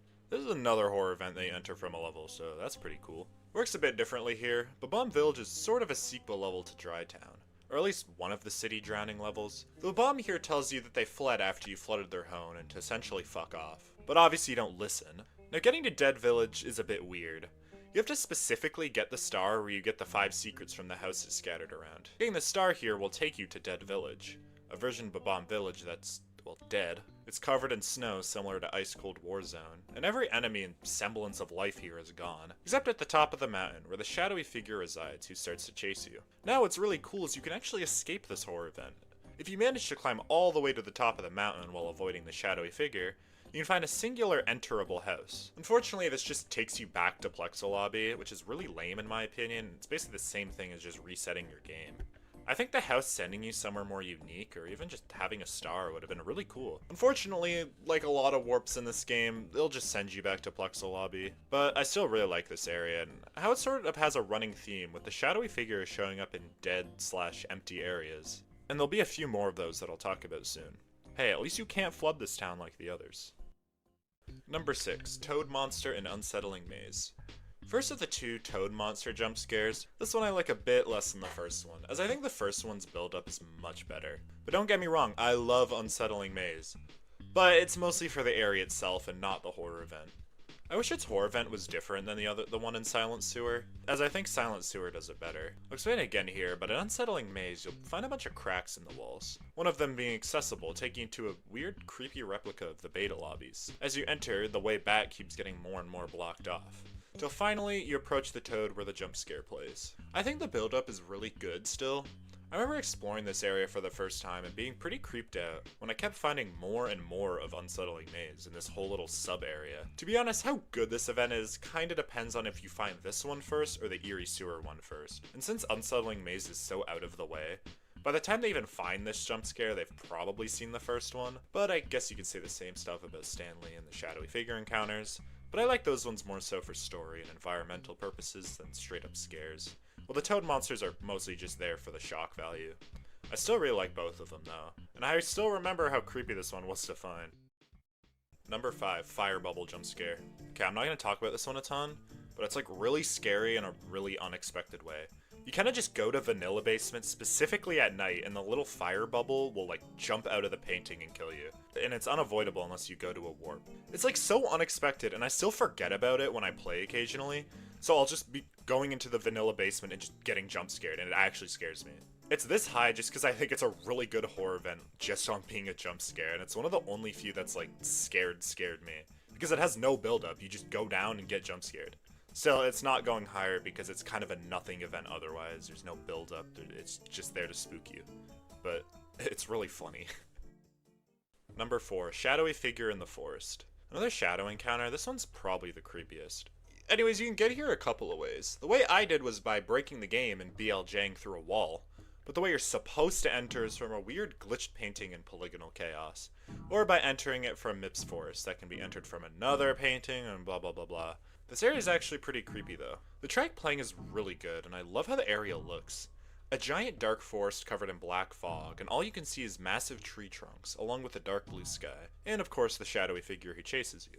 This is another event you can escape from where it takes you to Mips's Forest, an area that looks pretty identical, though it's a lot brighter, where Mips gives you a star. Shadow Forest has no use obviously, but it's still really cool, and I don't know, I find it to be the scariest of the Shadow Mario encounters. It's kind of like if Dark Illusionary Core also had Stanley chasing you. Just the feeling of being chased adds a lot to the scariness. It's a very, very good area. Number 3, Shadowy Figure in Moto's Factory. I feel like Moto's having a horror event makes a lot of sense. It's by far the most detailed and content-packed level, with like 11 stars, along with its own very unique horror event. This one's pretty hidden too. In the room with all the different conveyor belts, one of them is a lot emptier than the others, with some boxes and a red coin, and a white coin by a cracked wall. Going near this white coin will cause the entire map to change, locking you in the room. The music goes away, only replaced with howling wind. An aspect that's kind of shared with a lot of the shadow encounters. Anyways, you can only go forward where it seems like you're just walking into the void, but eventually you'll see some walls, and if you keep going further and further, you'll start to hear crushing sounds, until you find said crusher that's crushing Luigi. The shadowy figure is standing right beside. When Luigi is approached, the figure will attack. This is a really interesting scene. The shadowy figure is obviously modeled off Luigi, so it seems like it's killing itself. This is also the only time the figure does not seem to chase you upon seeing you. It holds restraint, just staring at you. The shadowy figure always felt like a much more sinister entity than Stanley ever did, and it seems to find pleasure out of tormenting Luigi, even taking on his form. It's really weird. I love this scene a lot, but it's not my favorite Shadow Mario encounter. Still though, I really like how unique it is, and it adds a lot more to Moto's Factory as a level. Number 2, Toad Monster in the Sewers. This is the second Toad Monster encounter, well, probably the first one most people will encounter, as it's not very deep in the castle. This probably is the best build-up in the game. You'll find a random door in the side of the sewers, where you can enter a small room with another door, and another, until you see a Toad NPC, who tells you to please walk quietly in the hall.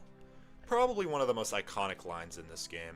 And as you keep going and going, and the room starts to get darker and darker, you keep finding toads who'll just tell you to walk quietly until you finally reach the end, with lone Toad in the darkness who jump scares you. I love this event a lot, and I think it uses the Toad monster a lot better than the one in Unsettling Maze. I just love the build-up, just kind of walking through door after door. Kind of unrelated, but I love how the game kind of pranks you with this event in Forest Maze. There's a room that has the same structure and build-up, even with a toad telling you to walk quietly. You keep going, the music even stops, all for it to just take you to another part of the castle. The please walk quietly line is used a lot in the game, weirdly enough. It shows up here, it shows up in Forest Maze, even in Twisted Lobby for some reason. Anyways, love this jump scare, but it's not number 1 for me.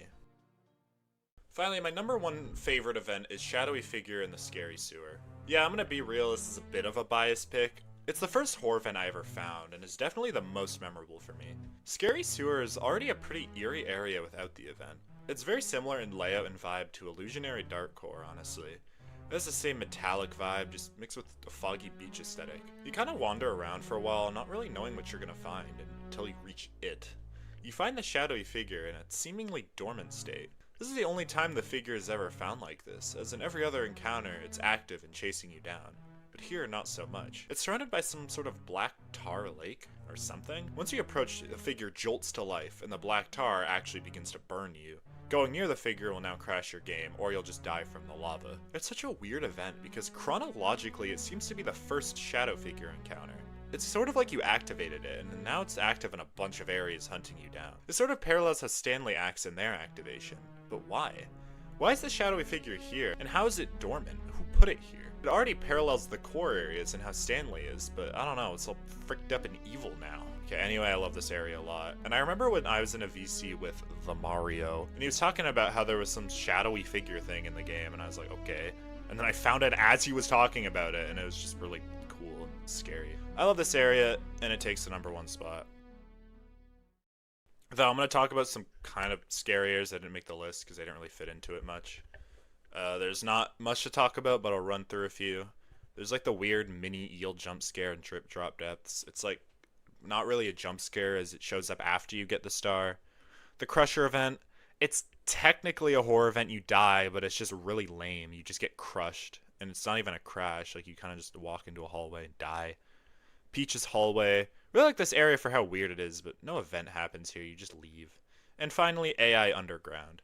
It has a crash, but it's in a similar vein to Peach's hallway, where it's just a weird area and not really super interesting to talk about. That's pretty much it. I'm sorry, it's been like 8 years, I've been busy with school. I'm gonna release another video pretty soon after this one, and then stuff should be getting done fast as the semester wraps up. Alright, bye people.